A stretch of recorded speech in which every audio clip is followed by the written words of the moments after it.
Insomniac, sit and spin, about to be live. Hanging with each other, talking shit about knives. We sit and we spin, and we vibe in the chat. We listen to Juvan trying to describe where he's at. It is a good time, but who is this fool who talks about knives and EDC tools? Insomniac, sit and spin, a weekly live stream. You're in the right place if you know what I mean.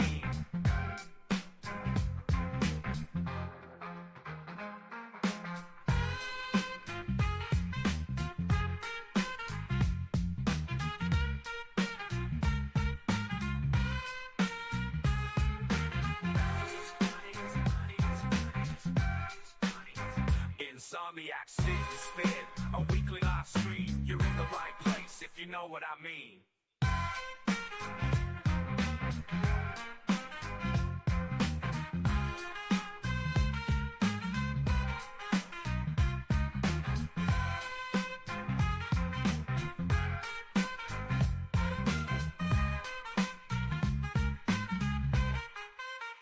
Insomniac, sit and spin, about to be live. Hanging with each other, talking shit about knives. Play. It's late night, patty whack, give a dog a bone. Grab a snack, sit right back and never be alone. It's time for Insomniac, sit and spin, a knife live stream and a gathering of friends. Insomniac, sit and spin is about to start, so come on in and do your part. Juvan's Night Flicks is the channel you seek for new knife reviews and a show every week. Fight. I'm a little bit, but are you high on cigarettes? And when that stuff runs out, you gonna wanna make it. Are you high on cigarettes? Let's watch Juvan's weirdness and get high on cigarettes. Let's watch Juvan's weirdness and get high on cigarettes. Let's watch Juvan's weirdness and get high on cigarettes. Let's watch Juvan's weirdness and get high on cigarettes. Do you know that you're right or wrong? Do you know that you're right or wrong? Do you know that you're right or wrong? Do you know that you're right or wrong? He don't smoke them, but he loves it when you do. That's why he's high on cigarettes. And if you find him, you should light him up a few. He's getting high on cigarettes.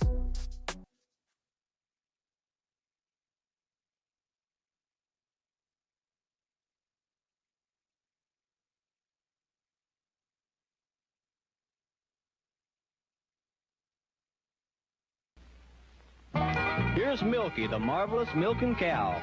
It's fun to milk her, gonna do it right now. She drinks the water when we pump her tail. She's raising her head, it's milking time now. Her pretend milk is a feeling the pail. She drinks water and gives pretend milk. Milky, the marvelous milking cow. What is up, guys? I hope everybody's having a fantastic Tuesday. Before I greet y'all, I want to bring up a guest. Can you see it? What's up, guys? I was hoping I had some non-tinted glasses, but I do somewhere, but I don't know where they are. But you got on your face. I have none. And mine really, I mean, I can't even wear these as sunglasses. They just pick up the blue. And they make me look cool as, well, I can't say the F word in the first 5 minutes. What's up, everybody? Marco. Might make me look cool, too. You look very cool. You look like $5. John Wick. These are like $8 for 5 pair on Amazon. They're just tinted reading glasses. Robert Jones 13. Hey, Amazon, I've gotten some great deals. I got a jacket last week during Black Friday. I got a couple of pairs of long underwear. It's been awesome, man. I got a bunch of boring shit. What's up, Dom? What's up, Dom? Man, it's good seeing you, buddy. Richard Hopkins, channel member, what is up? John, you remember that little chody little knife that's kind of whippersnapper-esque that I posted or shared? Yes. Dominic, this D-Kong Blades, he's the one that makes that. And he does all What that. kind of blades? He does it all by hand, too. I shared a picture. I apologize, I don't remember the name of the knife. I shared a picture of it, though, recently. Buzz, what's up? Who else is in here early? We saw Richard Hopkins, the Roman Gnome, making his final loop around the sun. Good to see you, buddy. These. Shane and I have been playing today with the fret. Ooh, that's pretty. Yeah, I'm gonna pester him till I have one. I will own one eventually. Conga Blaze, good evening. What's up, buddy? Got to get up at 5. You catch up soon, my friend. I'm glad you stopped by to say hey. I appreciate you. Neil McKenzie, channel member, what is up? What is up? I've got all the new Kizers laid out just in case anybody wanted to ask any questions about them. I'll show you the one I'm most excited about. Paul Mills, what is up? I hope I'm not missing anybody. Channel member and brother. Please tell me there's something crazy and out there in that batch. You'll probably say why'd they do it in this? So it came in a regular sheath, but this is the mini harpoon, the one that Maverick Customs collaborated with a couple of years ago. Yeah. Premium carbon fiber handle and M390. Keep in mind it's an EDC knife. I'm sure the M390 is as good as their 10V or 3V. Yeah, I mean it's pretty sweet. I think they do it. I think they're offered it in 2 premium steels, the S45 and the other. The other cool thing is, remember this knife? I do. The Defensor that was like $199 in M390. Well, why do you need M390 for this kind of knife? You don't. So Kizer popped it out for under $50 in 440. I'd be fine with 440 on that. I mean, the exact same knife, skeletonized. Or 14C would have made more sense because they're 440 is just a little bit. 440 is one of the toughest steels on the planet. Well, maybe that's why they did it. 14C just a hair below it, but a little more edge retention. So I'd have been happy either way. But in that, yeah, man. But there's not a lot of edge. You know, you've only got about 1.5 inches, not counting the serrations. That edge is just there to tear the shirt open. So the rest of the it's a nasty knife. The guy, it's weird because the designer only goes by the initials LF. And then the other, I showed you this, didn't I, Shane? Yeah, I held that today. A guy came in, Knives and More, a guy who I'm going to trade a Sabenza with.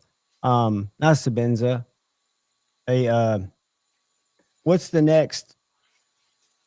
Not the Unenzon, I think, maybe. I forget. I'm going to get a Chris Reeves. But he had one of these in his pocket. And they sell these somewhere I never go, but I have an affiliate link there. It's called Knives and More, Knives Ship Free.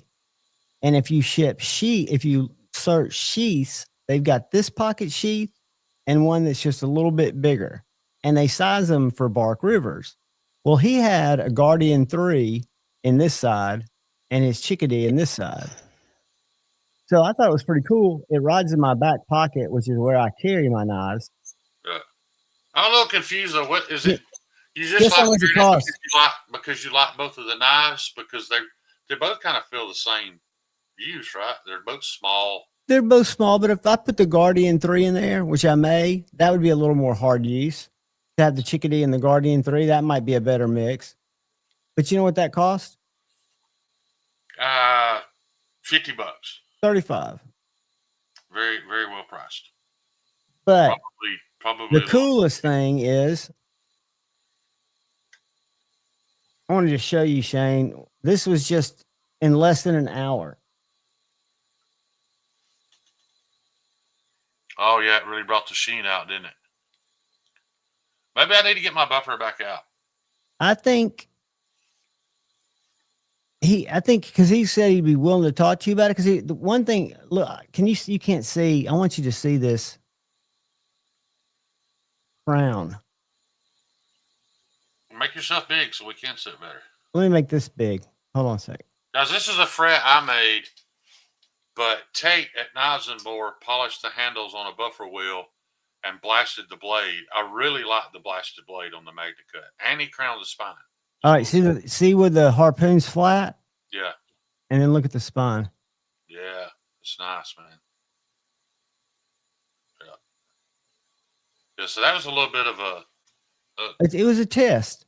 yeah, a test / collab. So yeah, he did a good job on it though. And he's got the other one because he's I going can tell you when I dropped that knife off, it was kind of nasty. But it wasn't nasty. But wasn't it dusty, or doesn't it look more like a bowling ball here? No, it does look more like the bowling ball. The marbling's showing up better, but no, it wasn't dusty, John.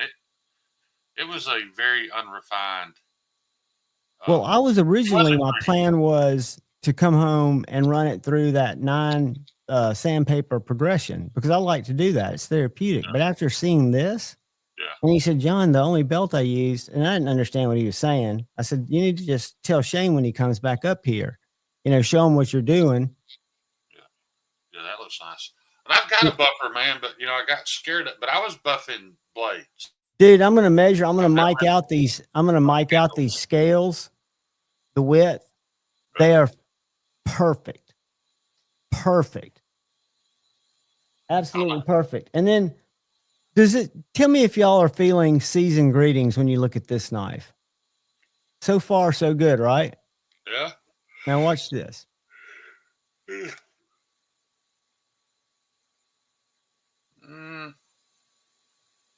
There's a North Star. I mean, because all the other ones are very, very Christmassy. And I don't know if this was maybe to appease. Christmas lights. I mean, it's somebody's rendition of somebody's idea of Christmas. Somebody, do you think in China, or do you think it's maybe I thought maybe it was a different holiday because they got one. This one here is undeniable. Well, maybe they have, I was going to say maybe they have restrictions on what they can put for Christmas, but clearly not. They put Merry Christmas on that. Yeah. Isn't that? I mean, that's gaudy. But what I really like, and everybody's doing it now, so it's kind of lost its cool. But my favorite, this drop bear's okay, but it's a axis lock. This sheepdog, they've got 2 versions of this. One of them is a toolless. So this is a top liner lock. That push button, Shane, like you don't like the Sage 5 or the Sage 6. Before I forget, if any of you guys are interested in a sheepdog XL-esque fixed blade, I'd love to make one. It'll be a little while. But if you like a cleaver Sheepdog XL and you like it in a fixed blade, because I love that handle shape. I love everything about the Sheepdog XL. I'd love to make a fixed blade version of, I'm not going to copy it exactly, but no, but you get inspiration from the different parts of the knife. Yeah. So if anybody's interested in that, I'd love to make it. It's going to be a little bit though. I'm just now trying to get back to starting to get caught up. And I ain't even close. They got version 2 here, which I like better. Yeah. Even though you have to have tools and the blade's no more stable. It's just something about having plastic on there because that little plastic tab you just pull up and you can pull the blade out. This has 2 little like Phillips head screws. Right. But look how much blades you got exposed. And that's a gent choil right there. So the ergonomics on it are really good. Ryan Ellis is in the. Ryan Ellis isn't feeling good. Y'all wish Ryan Ellis would get better soon. Yeah, man. For those of y'all who, who do so, keep Ryan in your prayers. He's a little sick. So. If you're buying a lot of knives, like bougie knives, secondhand, they come with germs sometimes. He got that. Hey, Kathleen Smith. He got that Chris Reeves influenza. Yeah, the Chris Reeves flu. Yeah. The Chris Reeves flu. I'm going to make this go away, my table, because the only other thing I was going to show. John, I didn't pick that green sheath up again with the thread in it. Now, typically, now flip it over. So that's a lot of colors going on. And I knew you had that sheath, and I assumed you'd put that knife in it. I've got a black and tan sheet too. I'm just forming it. I didn't, but in all honesty, it doesn't bother me. Like it's so many colors, and it's so flashy dude. It's so that perfect. I don't mind it. I mean, it's really. I almost just cut my finger because I was doing something stupid, but it's so. And see if I mess it up.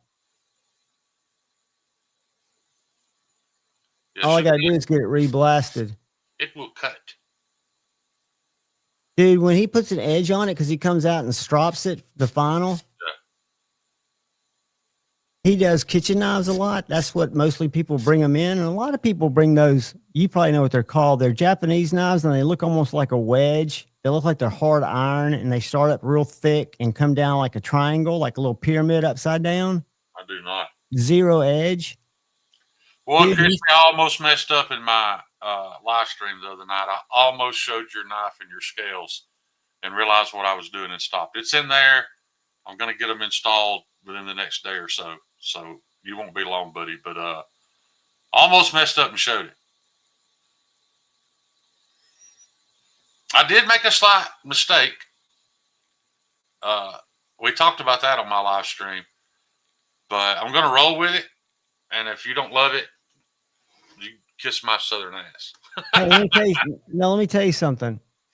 And if he didn't like it, you'd make it right. But the fret would not be 1/100th of the knife that it's turned out to be if it wasn't for pleasant mistakes. Right.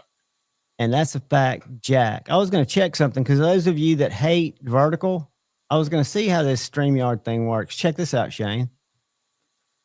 I'm going to share the screen.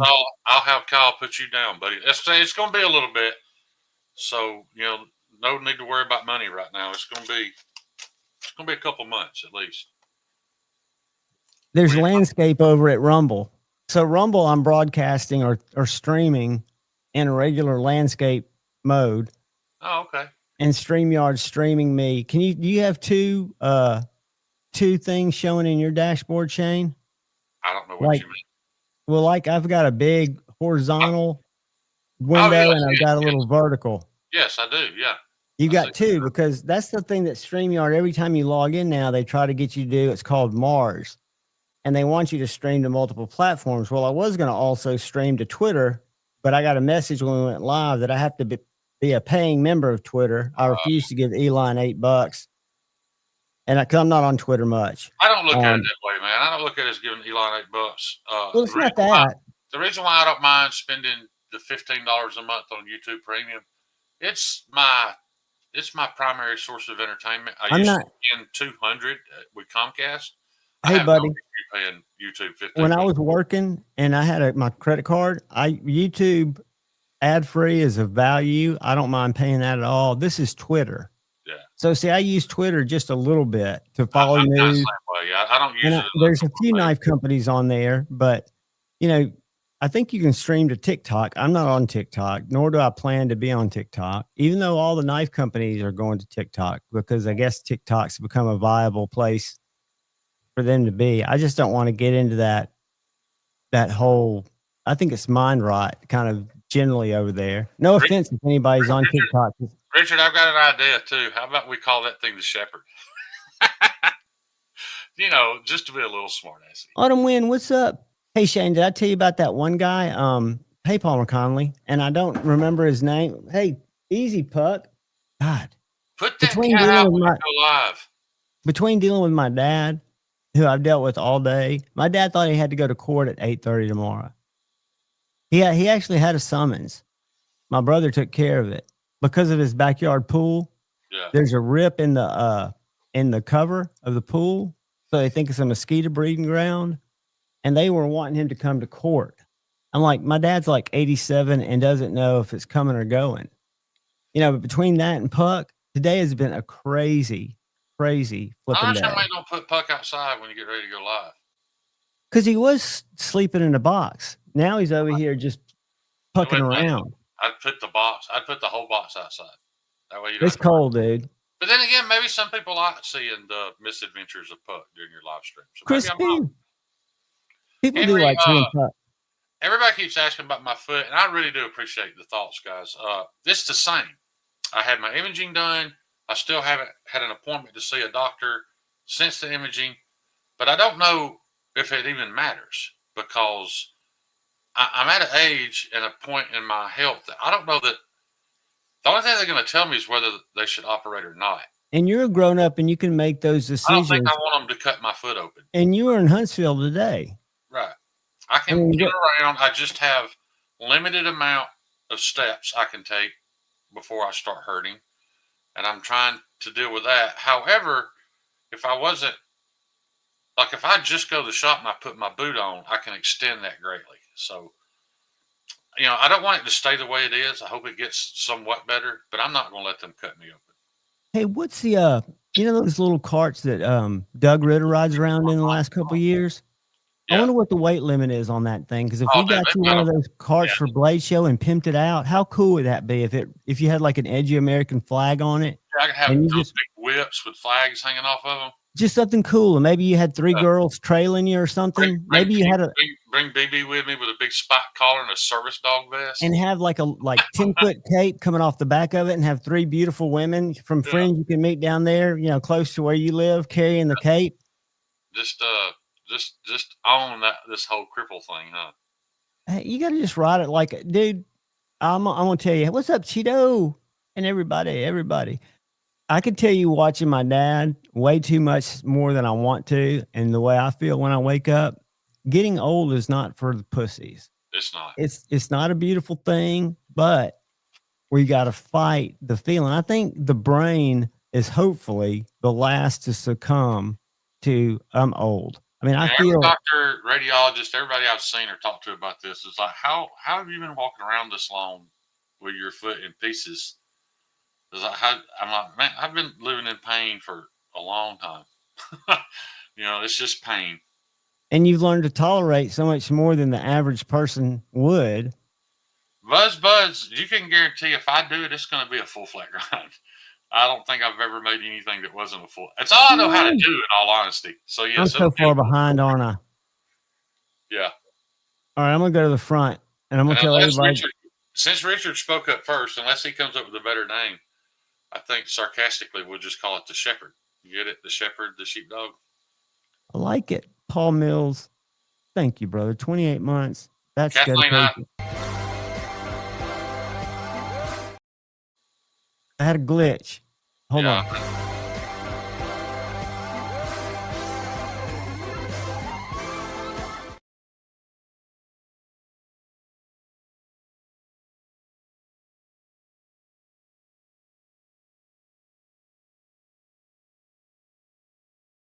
I started doing Bowies, and I think I can do the swedges. Well, I think I can do a swedge.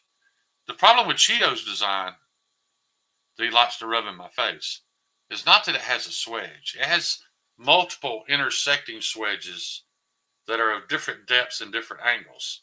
So where they meet almost has to be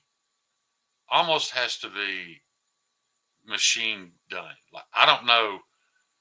I wouldn't even know how to begin to make that work. Kathleen, that's the same sentiments I had. Yeah. I don't know anybody my age that had a surgery and was better off after. Nobody.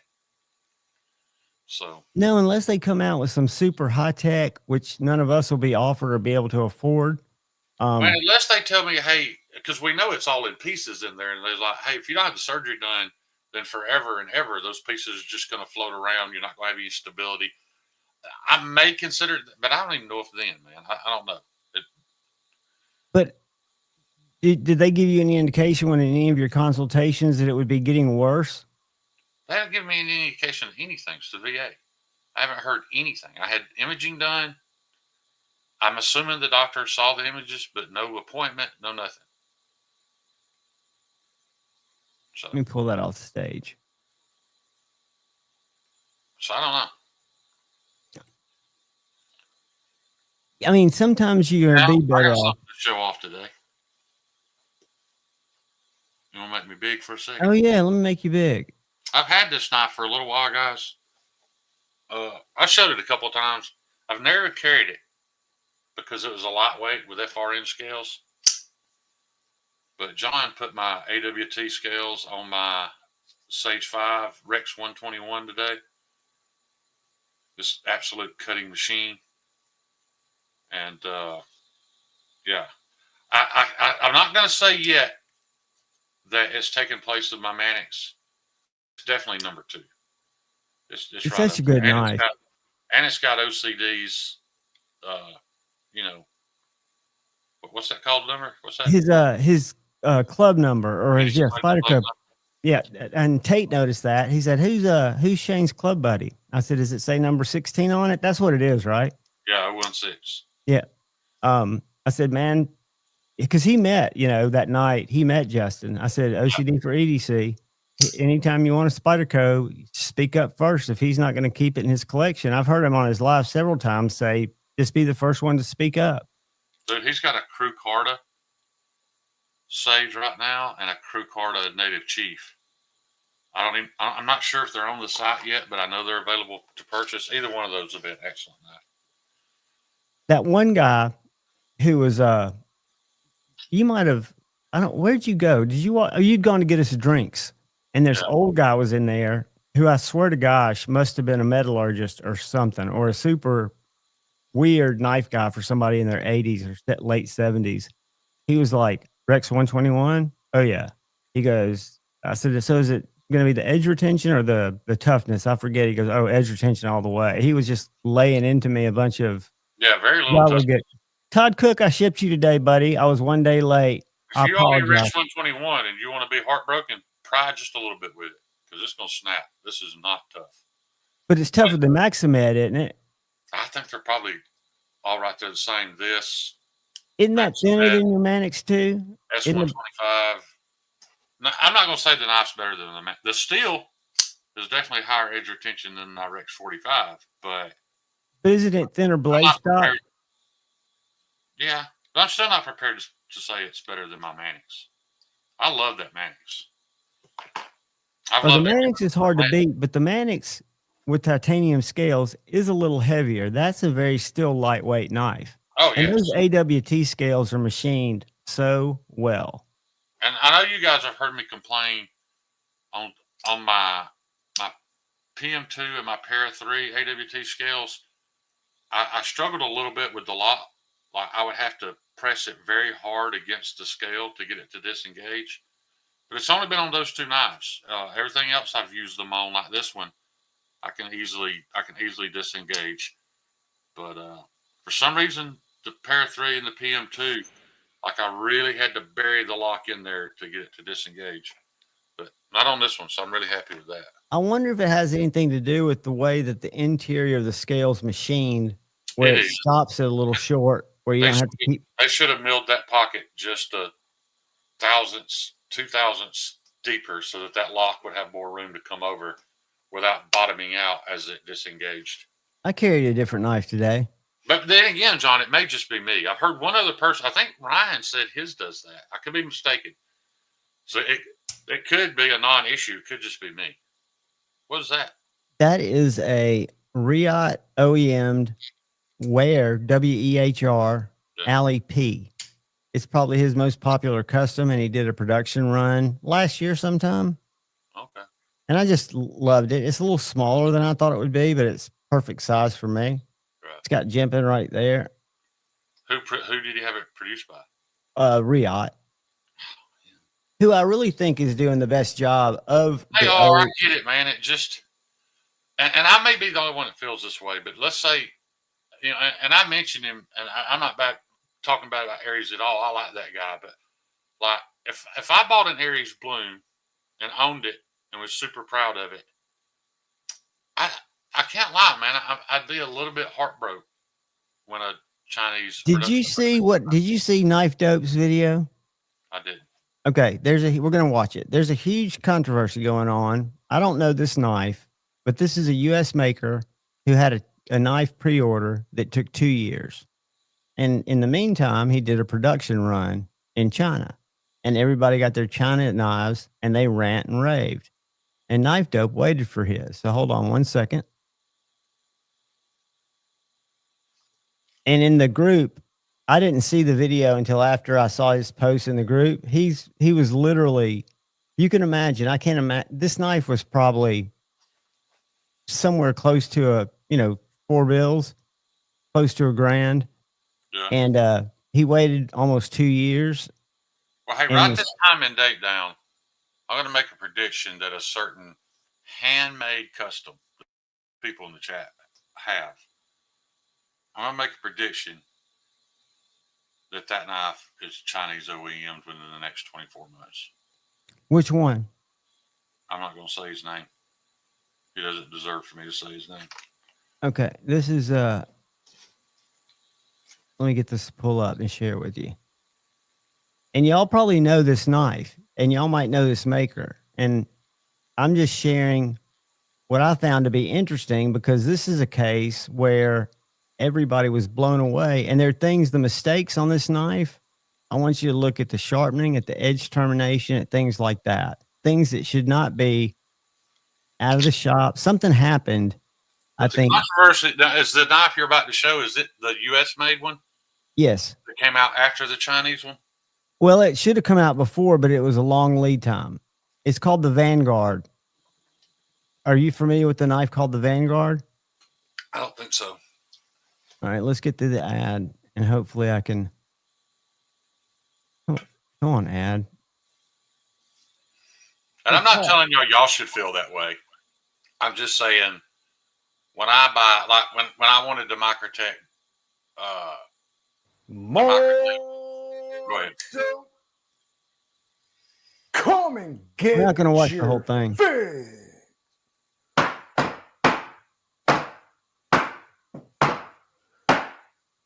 What's up, fuckers? Your I know boy not everybody is does. back. I love Jason. He's a nice guy. He's been really good. I've had a couple of situations. That's right, people. The hits don't stop. That's real. Well, goddamn, has it been about 4 months since my last video, and I've missed you. I didn't know he'd been that long without doing a video. Yeah. Let me go forward here.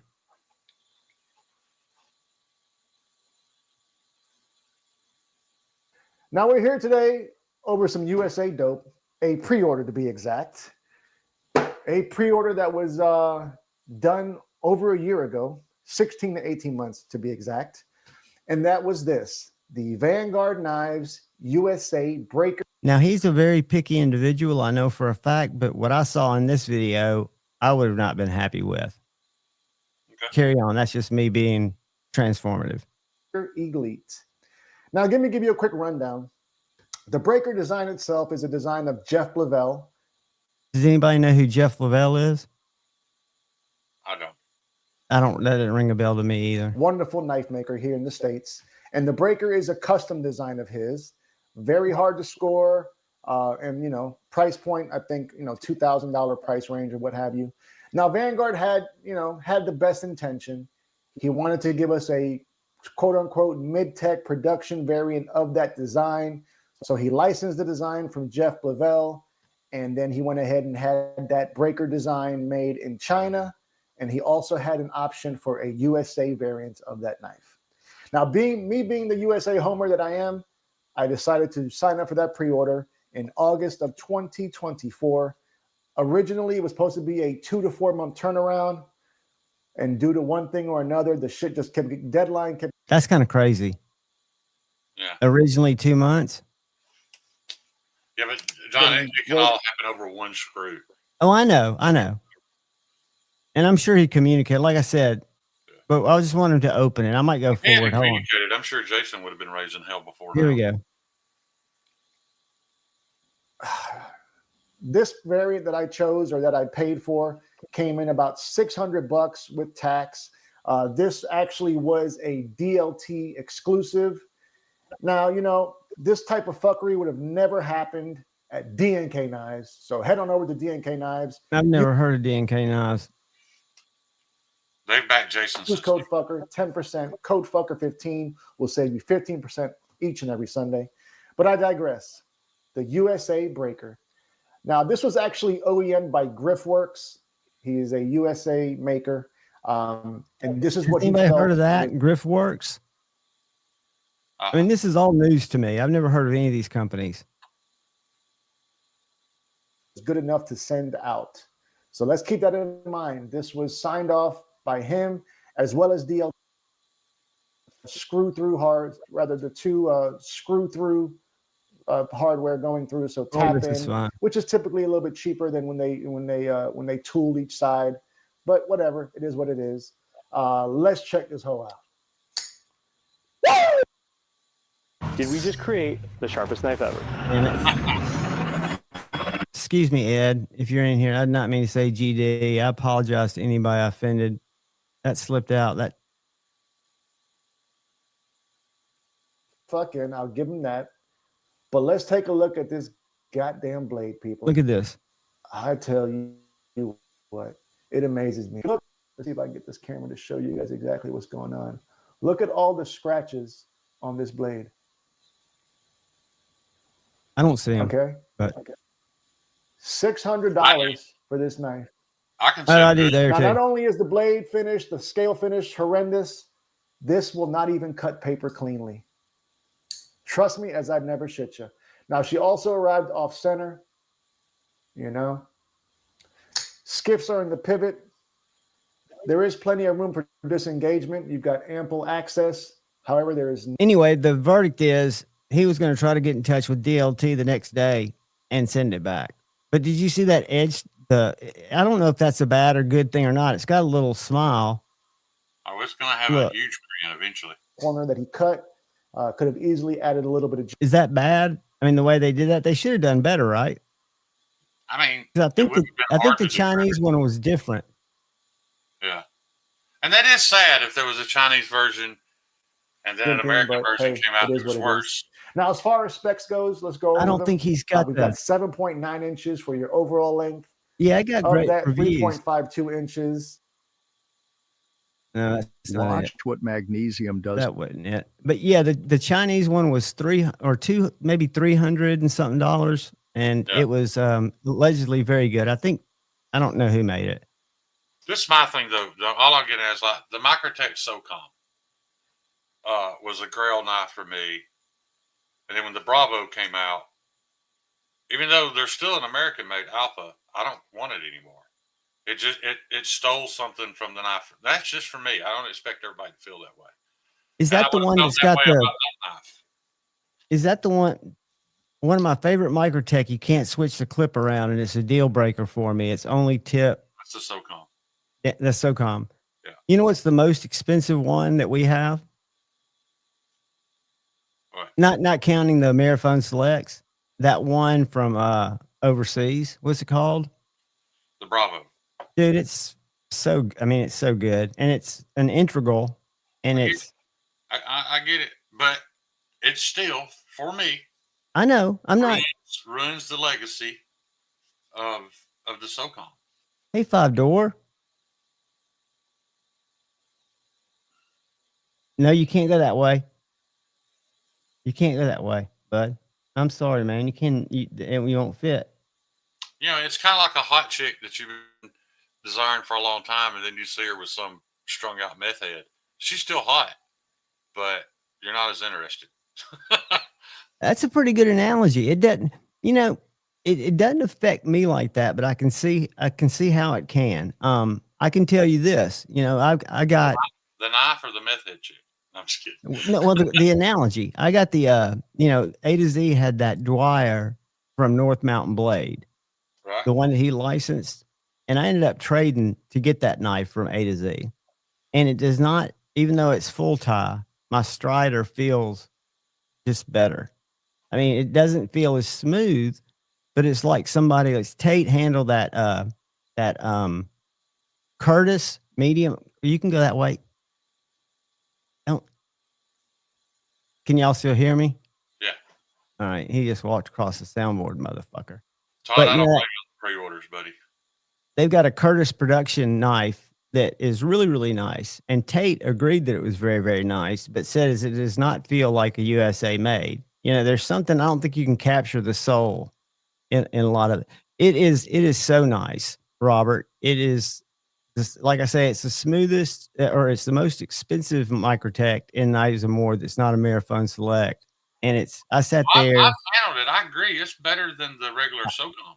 I sat there and just flipped it over and over, and it's almost excellence. We've got the Tonto version.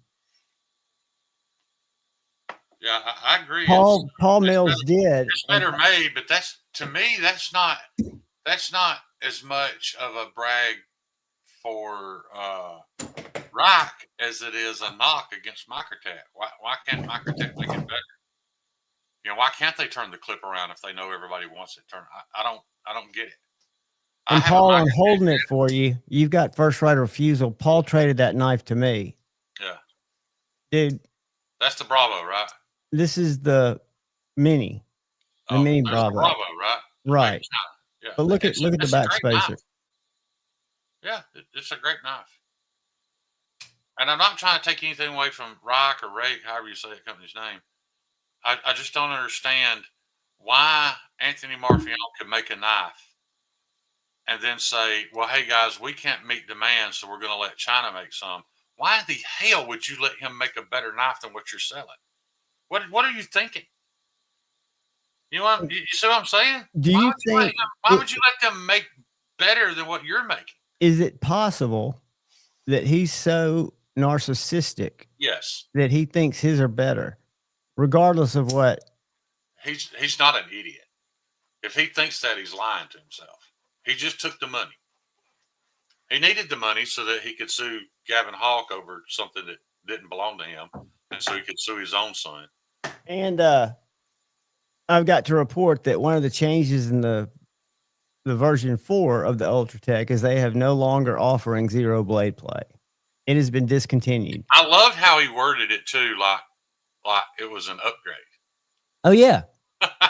and you know where it is? It's on their webpage. If you go, if any of y'all Google, if you Google what's the difference between a Generation 3 and a Generation 4 Microtech Ultratech, the second or third Google review or Google return is from Microtech's website. And the way I would have rewritten, Mattisfaction's in the house. Mattisfaction, look at this. I sent you a DM and told you to send me your address. Shane and I met today. And I've got your prick. John's got Maddie's prick. Now, I may not have a box big enough for it, but I will be able to get one from the store. So, whenever you get a chance, shoot me your physical, brother. You could just tape a piece of fold a piece of cardboard over that tip and tape it up. And I know. I'm a bubble mailer. I'm way too anal. Dude, I love this knife. And then Shane let me borrow this to do a review on it. This is the Steve Kalari, Alex Steingraber collaboration, the tried and true. And what is it made out of, Shane? K390? It's K390 at 67 HRC. It should honestly cut glass. It's so thin. It's so simple, understated, elegant. And I mean, sharp. I love it. I appreciate it and respect it. I wanted it because of, Alex and Steve's, both having hands in it. But it bores me to death. Just one of those things. Yeah, I think it's just, I like a simple fixed blade. Yeah. Most people do. I'm not saying I'm right. No. Hey, everybody's got to feel the way they got to feel. Right. Have I shown y'all this? Dude, this is the coolest little multi-tool. The best thing about that knife, hang on, John. The best thing about that knife is that was kind of a test run for Alex Steingraber, kind of testing logistics and whatnot on doing OEM work. If some of these high-end designers can start having knives made by Alex Steingraber, they're not going to be cheap. But think of the quality of knives. Yeah. Yeah. So that knife is actually holds some historical importance in the knife community. This has got a little bolt tool for nuts and bolts, and it works. I did it on a skateboard tool. Got a little pry bar, made in Canada. It's got a little scalpel holder. It's got a bit driver holder, magnetic, Paul, you are correct. He does make a sheep's foot. and it's got a saw. So you could got a literally what? a saw. Where? You could literally dismember a body with this. I didn't see a saw. Eh. That doesn't look like a saw. It is. It's very sawy. Is If it I just had like a hacksaw blade, or is it thick? it's about like a penknife, but a saw, maybe like I'd a. almost rather it just had a folding piece of hacksaw blade attached to it. That would be cool. Yeah. I mean, that would be cool to make a folding replaceable hacksaw. Because I'm telling you, everybody's making utility knives. Everybody, from Chavez to Kizer to CJRB, everybody's making them. Ryan, you keep your head up, buddy, and keep trying, because they say it takes 3 times. As bad as you want that, you don't want somebody's ex-girlfriend, dude. I'm in love with mine. I mean, I would take John's ex-girlfriend, but which one? Your Lamia. I love it, dude. It's definitely my second favorite in my collection. I mean, it's crazy, I know, but that Liang Ma Field Duty EDC is. But I didn't really realize how close the Field Duty EDC and the Lamia are. They're pretty similar. Yeah, well, not really, because the Lamia is thinner. The Field Duty EDC actually is closer to me, but I'd rather have a Lamia over either one of them. Oh, without a doubt. I mean, like I say, even though I like the Field Duty, I carry it more. The Lamia is one of those that's very graily. Well, I'll never forget, man. There's something about the Field Duty for you, though. That makes mine's an ex-girlfriend. That makes you fall in love with that knife. That means nothing to me. I know, and well, what it is it's the action. It's got the snappiest action. Hey, Brown Sugar, it's got the snappiest action of any knife in my collection in terms of just a snappy, like it's almost assisted detent. I don't know why. But that Lamia, you've handed me several cheaper Chinese Terry's Orlocks like that. Oh, his is great. You know, that's one that they couldn't send me. What's the price difference between the Orlock and the what's the difference in like 330 and 151? And this is $79. And this was 2.5, 3 years ago. 2 Orlocks for the price of that, and this was 3 years ago. So that knife would be over. Probably pushing forward. Yeah. Of course she is. So Maddie, check your DM, buddy. I got your prick. And I will ship it your way. And Maddie, I keep buying, but that's my fault. It took you this long to get it. I do apologize. No, it's not. It's my fault because I didn't know. I should have remembered. But even still, I could have went the very next day and mailed him his tool. That's my fault. I apologize. It has been a little bit fun teasing him about it too, though. Well, I've been like going to get ribbed from it. Plus, he would have already hurt himself with it, and you'd probably been served some kind of weird, frivolous papers. Yeah. For it being your fault. That's cool. I didn't even think about that. The fact that you can buy an Orlock and then send it to Terry to get it terrified. Yeah, that's cool. You can actually get the designer. Is there anybody else that does that? No, not that I know of. That can modify.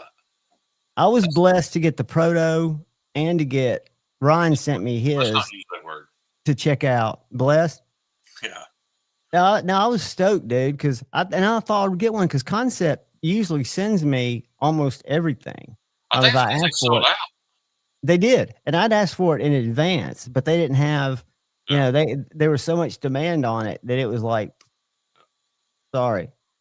This Todd Carr, that is a paracord wrap, and I want to explain how I did that.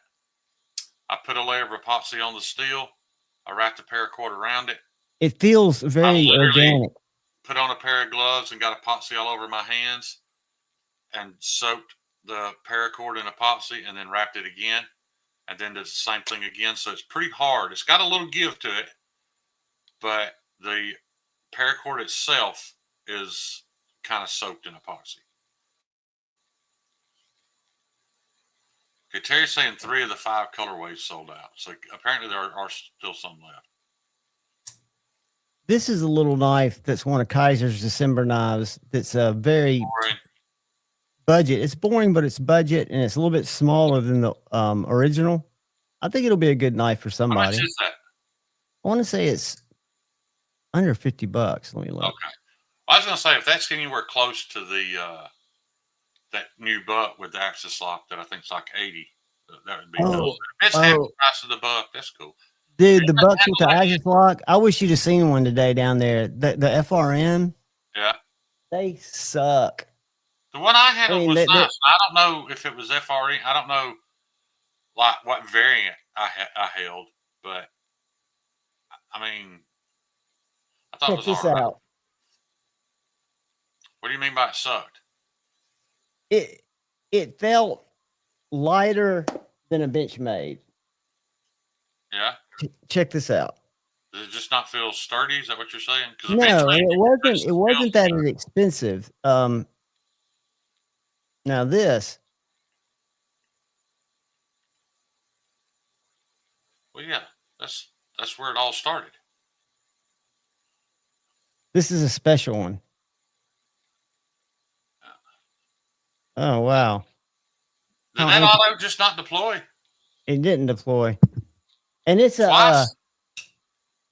it's just cold in here. Oh, okay. It's freezing here, and I don't think it's brand new. I took it off the shelf. I need to get it broken in before I do the review on it. It's snapping now. But this is a Natty, you'd be upset. this is an Auto Elite. You know what that costs? Too much if it won't deploy when it's cold. Oh yeah. It's Magna Cut. I bet it's $300. You're high. I'm high. No. Yeah, you're high. $230. You're a little low. It's $249. But it was just, I think it was just cold and some of that grease had gotten in there because it's snapping like crazy now. Okay. But you don't want your pew to not spit out the first couple of freedom pills. Right. And Todd, yeah, that's why I did that. I was afraid I didn't know what I was doing on the wrap. And the last thing I wanted was somebody using it and like the wrap sliding up the shaft or it unraveling and coming off. So that's just He said shaft. Fed, you get a man hug. Dude, I love you, brother. 31 months.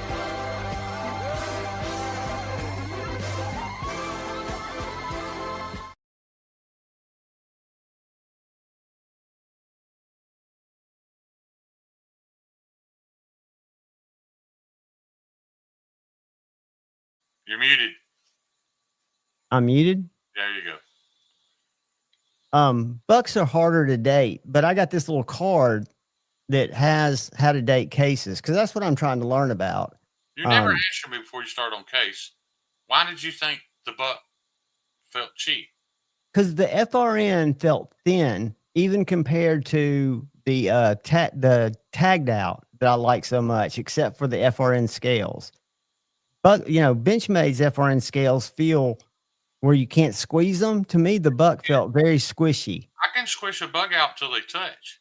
Sure. But to me, so you're saying the buck's even worse than that? It felt worse to me. Okay, I get it. But again, wasn't it like $124, or am I wrong on that? I know it's USA made. It was. I thought it was. Yeah, I don't want to say. I'm not sure because there's two models. There's one in CPM 154, and then there's one in Magna Cut, I think. What I don't trust Buck's Magna Cut. And everything, even Tate told me until I see it or get some information on it. I don't trust anybody's Magna Cut until I get information on it. And Tate was telling me that case, one of the things I like is that new S35VN side buster. He says it's real soft. But have you seen those? They're $69. It's like part of, and it's got the hole through the blade instead of the little finger pull. You handed it to me today. I know. Oh, I thought you were asking me if I've seen it. Well, I mean, did you feel it? You not check your DM? It's I like it. I know. Netflix, brother. Here, let me put it in. Watch this. Let's see if it works. Let's see if my Stream Deck works. I've just got the boom. My thing is though, why upgrade the steel if you're not going to do a good job on the new steel? Just leave it if you're not going to. If you're not going to try to. But if you're not going to do it, if you're consistently bad, which is bad to us, but to the, I mean, So Army. that's the question I'll answer: is that poorly heat treated S35 VEN? Is it twice as good as their poorly heat treated 1095? If so, Army, the average user may think it's great. The army of old men that come in there daily and finger and buy those knives, they'll walk out with 8 of them, dude, with like over $1,000 sales. Like it's nobody's business because they collect them. They don't care anything for the new ones. The steel on the car, they seem to lean towards the carbon steel. But some knives they want stainless. It depends on it's almost like they're collecting the patterns. It's hard to tell because cutting's not on their mind. They might cut a sandwich. Any of them are going to cut a sandwich. I don't think they're even hard whittling. I don't think many of these knives, because if you look at his. And again, in all honesty, guys, I ain't cutting shit open but packages. Boxes that my steel comes in, so I'm not any different.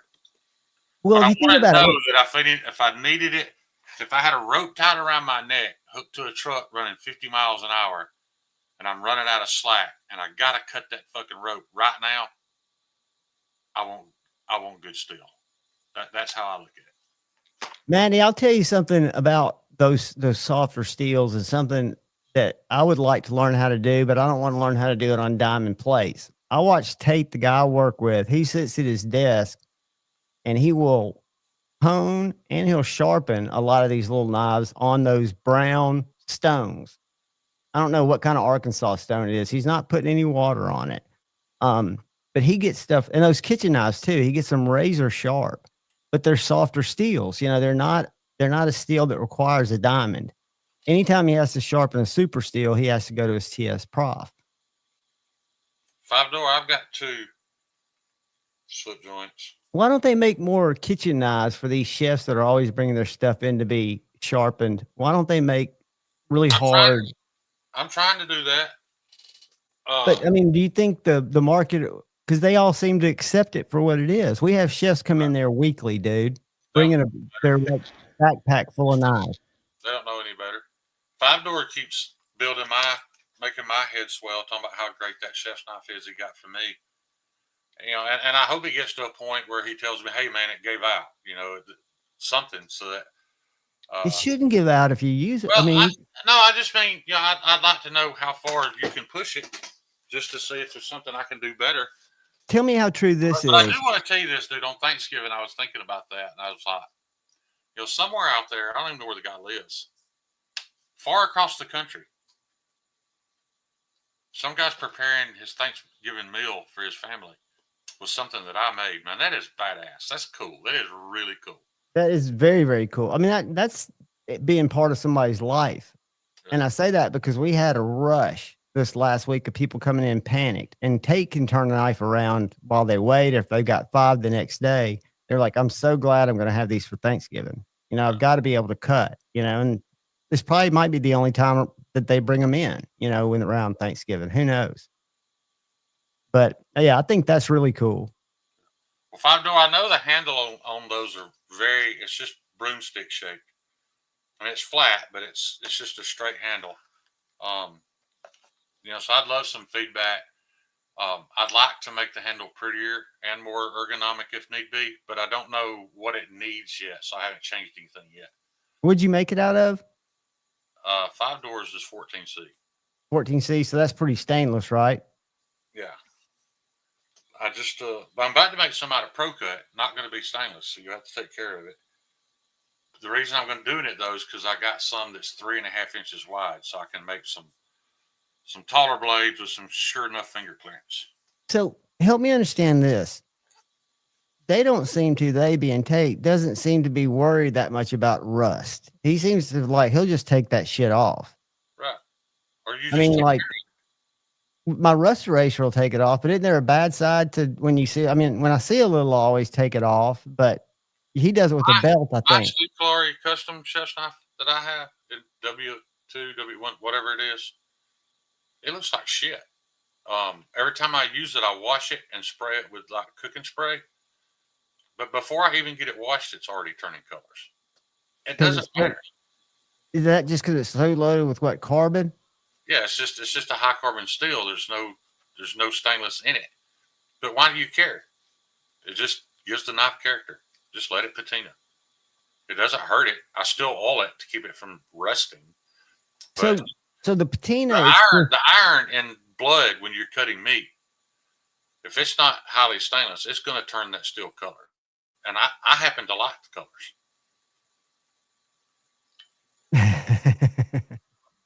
I know, man. So just when we were 80s kids, that's what it would have led to if the internet hadn't come around. Yeah. I love those posts on Instagram where they show, I wish I could go back to the 80s, and they show the kid jumping with the other 8 kids standing around watching. He's on his bike. He doesn't have a helmet on. He's on his Schwinn Stingray. He's just balls to the wall, over 2 trucks, getting ready to hit the third little small one. Yeah. 5-door, I've got, I'm about to make some of those. John, do you know what the name of that Benchmade is that I like so much that I kind of want to? The Crooked River. No, the chef's knife y'all have there at the store that's so expensive. I don't know. I can pull it up. I don't know the name. Which one is it? Do you want the small one? The smallest one? The big tall one with the very slanted K-tip. So that's the third one in the rack. Mm-hmm. All right, hold on one second. Show that. Let me find it. What I'm wanting to make out of Pro Cut. But I'm going to acid etch and tumble it. I'll tell you what Tate got, and they were very inexpensive. They were not much more than Target steak knives. He got 4 Microtech steak knives. I don't have any desire to have them because I don't eat steak or use kitchen knives. Hold on, let me pull this up, and now I'm going to pull that one knife. But they were red handled. They were Magna cut. I think they were. That sounds right. But John will pull it up, show you. All right, I'm gonna let you, Shane, show me because they don't have them in the case or in the little display. So I know it's not the top one because the top one's kind of a chopper. Pointy one. This one right here, on the right, the meat crafter. No. Okay. The one on the left. The station this one here. Yes. The custom station? Yes. I've got some 3.5-inch Pro Cut 3/32 that I want to make. Not, like I said, I'm not going to copy Benchmade exactly, but I'm going to make my version of it. Inspired by it. Why is my computer so fucking slow? I don't know. I think it's Benchmade's website. What is 5-door talking about? The Dashan, or Dacian, or Dashan? The Dacian.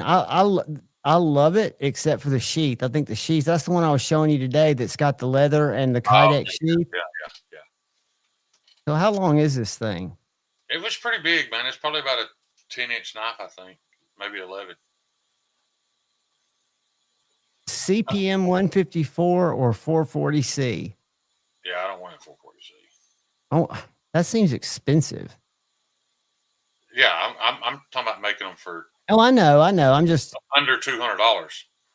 That pretty much that same knife with better edge retention. It won't be stainless, so you'll have to wash it. And if anybody's in the market for a Benchmade, rumor has it, buy it now. Buy it soon. Yeah, Maddie's still using that Real Steel Slim for his stuff. I think the Dacian is probably my favorite Benchmade to date, and I know you can get because that's just because it looks like a slightly bigger chickadee. Well, and I love the jimping, the full spine jimping. I love the thin micarta handle. I just think it's a nice knife. About what we found out today. What? Jimping. Mm-hmm. I can't believe the jimping on the knife that he showed me, the example he's already done. We can start doing that jimping on my knives. I'm very excited. I'm telling you, man, you need to. He's off on Thursday. We need to get together, get you all together, and y'all just need to sit. Yeah. And chat it up. Because I'm telling you, Spring Slices, what's up? even if I have to go up a little bit, which I'm going to try not to, I think the difference in the quality of the tool that you get is going to be worth it. I'm just amazed. I didn't know a blaster could do that. I watched him blast Chris Reeves scales because he's also getting an ano set up. Yeah. He did have Dopey doing a lot of anoing for him. Yeah. And he's I think they've got it already ordered, and they're just going to set it up at the back. Well, there's no doubt in my mind that Tate will do it and do it well. He's just that. He's that typical Asian kid.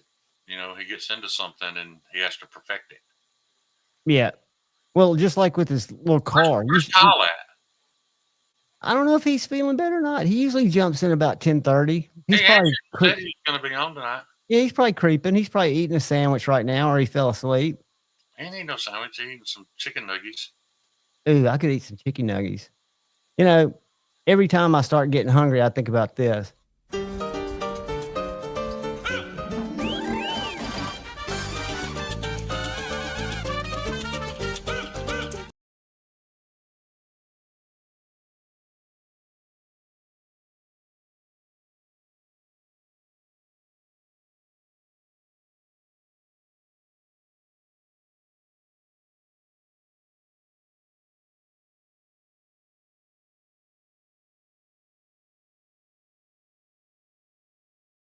The jimping file doesn't work for me. So it's either got these big, huge 1/4-inch jimps like my big work, combat-y type knives, or nothing.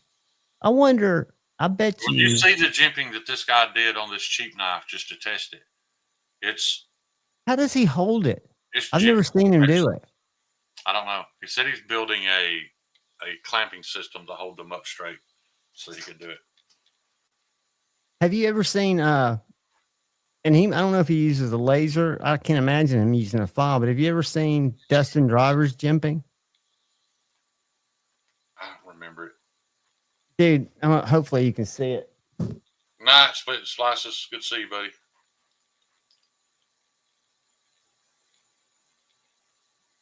I don't know why you could say you can't imagine he uses a laser. If Tate had shown me that knife today, I would not have believed it was cut by a laser, and it was. I'm not.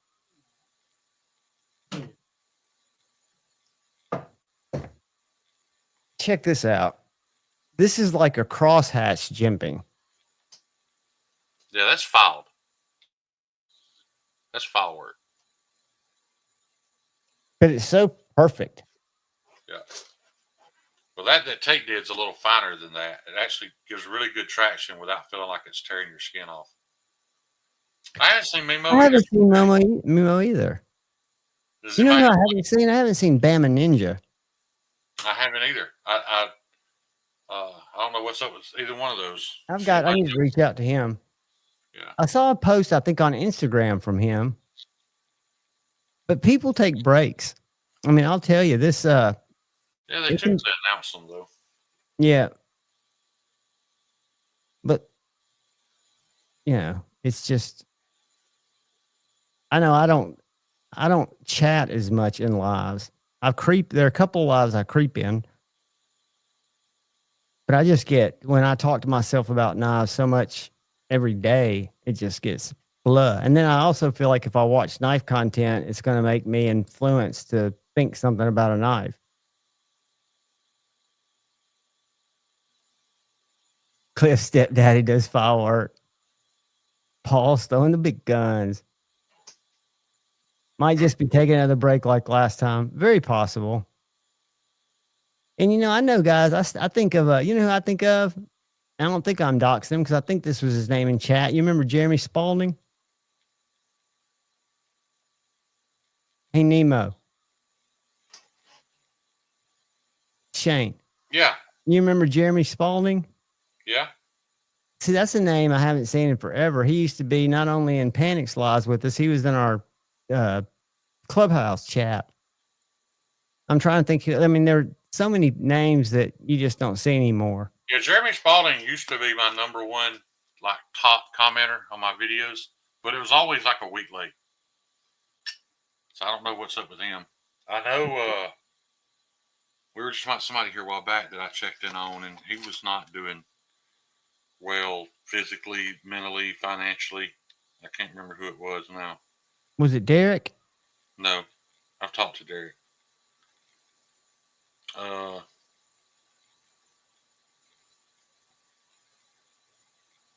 I've reached out to him again since and didn't get anything back, but he may not even have cell service anymore. Robert Jones says he just ordered a jimping file and a file guide. He wants to try to put jimping on a few knives. That's very cool. If you're doing it on a already heat treated knife, all I can tell you is good luck. You're a better man. That's something else that Tate said, that he had some advice for you, Shane, about doing something before you heat treat it as opposed to after. Yeah, I would never even attempt it on a heat treated blade. No, but there was something he said that he thought that you were doing that you should do preheat treat via post, and I don't remember what it was. And you may already be doing that. Well, I'd be curious to know. Yeah, he's a good. I mean, he's a different kid, but he's a talented kid. He can build a car. I'll tell you that. He's the guy that did the Patina Turner graphic for me. Remember the guy that did the little graphic thing with Patina Turner is Speedy Gonzalez and the little busted ass rowboat? I thought the thing ever. No. I mean, I'm sure I do. I just don't remember that association. I'm sure I'd remember the name. I can never remember his name. What's up, Sierra Rick? You lurk all you want to, brother. We're just talking knives. Not even really talking knives. I hope this doesn't explode on me. I'm going to turn my side here. Hey, it did. God damn it. Sorry, guys. Using the Lord's name in vain. It's not a person's name. He had just like an alias, but I can't remember. It's going to drive me crazy now. When was the last time? I mean, is he... I'm still looking. It's been a while. Because he didn't answer me last time I messaged him. Oh. He's the guy that I used to... Oh, let me get that. Let me get that. Yeah. I haven't seen Let Me Get That either. Yeah. Last time I talked to him, I don't want to repeat he wasn't doing well. His health problems were causing him a lot of mental health problems and also causing him a lot of financial problems. So he didn't know how much longer he was going to have a phone. He didn't have Wi-Fi, so he couldn't watch the lives anymore. It was just that type of situation, hitting a wall. But that's not who. Lemmy's not who. Lemmy's the guy that I used to time out all the time because it took you forever to give him a wrench. The other guy I'm thinking of also hasn't been around a long time, and he's the person that created the Patina Turner busted ass boat. Oh, is that a different guy? Yeah. And I can't remember. He has like I said, it's not a name. It's like an alias, and I can't remember what it was. Have you been watching Lefty's videos lately? Did you see his video today? I can't show it. YouTube terms of service. I do. He's getting heavy in the pew-pews, man. Yeah. And he's dropping some information. I don't know if it's factual or it sounds like he knows what he's researching, what he's getting into. Because I know when he falls down a flashlight rabbit hole or something like that, he gets pretty deep. Yeah. Well, he's getting most of his pew-pew information from Ben Belkin. From who? Ben Belkin. Gotcha. Ben Belkin's a world-class shooter. Oh, is he really? Yeah. World-class. Who's that, like, in all kinds of shooting or just... Because I know there's different types. And extreme long range. Ben Belkin's quite the marksman. I probably shouldn't be fucking with him as much. Well, I mean, he'd probably shoot me from his house. Yeah, the shit hits the fan, you can make up with him. Yeah. But yeah, that's who kind of guides Lefty down his what to buy and what to do to it and all that. Well, I mean, I'm surprised he's making a lot of content. I know there's just a couple of things you have to check. I got a company that sent me 2 of those vapes like you use, you know, those disposable vapes. I don't plan on showing them on my channel. I don't.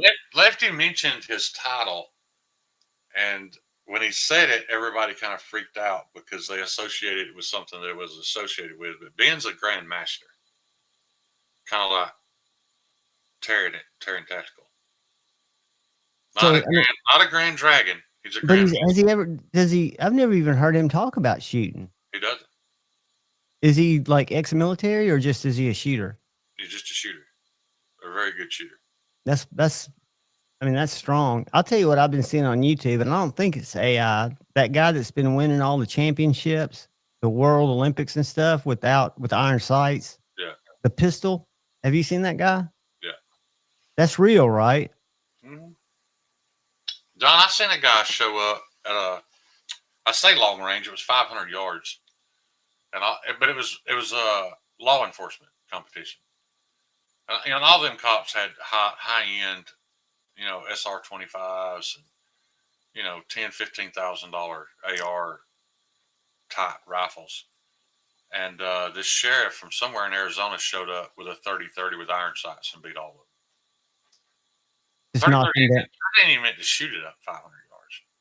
I would attempt a shot with a 30-30. Because you're having to put in drop and shit like that. Tons of drop. Tons. Feet. Like yards. Dude just been shooting that same gun his whole life. You know what I mean? He just, when you get used to it, I mean, it's easier probably to do that than try to adjust your. It's part of his body, man. That's wild. You're asking if it's real? I mean, he did it in front of millions of people. All I saw was on YouTube. So I don't know if he really did it in front of all those people. Simulation boy. I love and hate Maddie's passive aggressive. He's hilarious, dude. He is hilarious. I still think that we hurt Greg's feelings talking about the cod pieces because I saw him at the shop, I guess, about He didn't get it. 2 weeks later. I tried to explain to him. I was like, dude, and he's like, oh, I think he's just an artist. Yeah, he's a little quirky. Yeah, he just would say they all kind of are. Yeah. I mean, then there's the tattoo artist. They're not just a little quirky. They all suck at life. Well, Jason Grant seems to. You're right, but I'm sure if we dug deep enough, we'd find something about. Oh Jason. yeah, I mean he'll tell you, but like right now, isn't he a real? I know he's a different kind of shooting, but he does some kind of competition shooting that I think he ranks pretty highly in. He's a 3-gun shooter, and you're right, Cliff. 500 is not considered long range anymore. It was at one point in time, but that's what the Marines qualify at. That's what I qualified at. So that's what. What are they shooting now? 1,000? No, they still qualify at 500. And that's with an AR? Cops are doing. Yeah. I shot expert with iron. What's up, Dr. Drew, dude? Good to see you, brother. I shot a perfect score at 500 yards with iron sights. I was the only person in the CBs that year that did it. Did you win anything? No, they just gave you an attaboy? A medal. That's cool. Yeah. Anytime I was in a dress uniform, I had that marksmanship medal with the E in it. Have you always been a good shot? Yeah. I used to be a dangerous shot.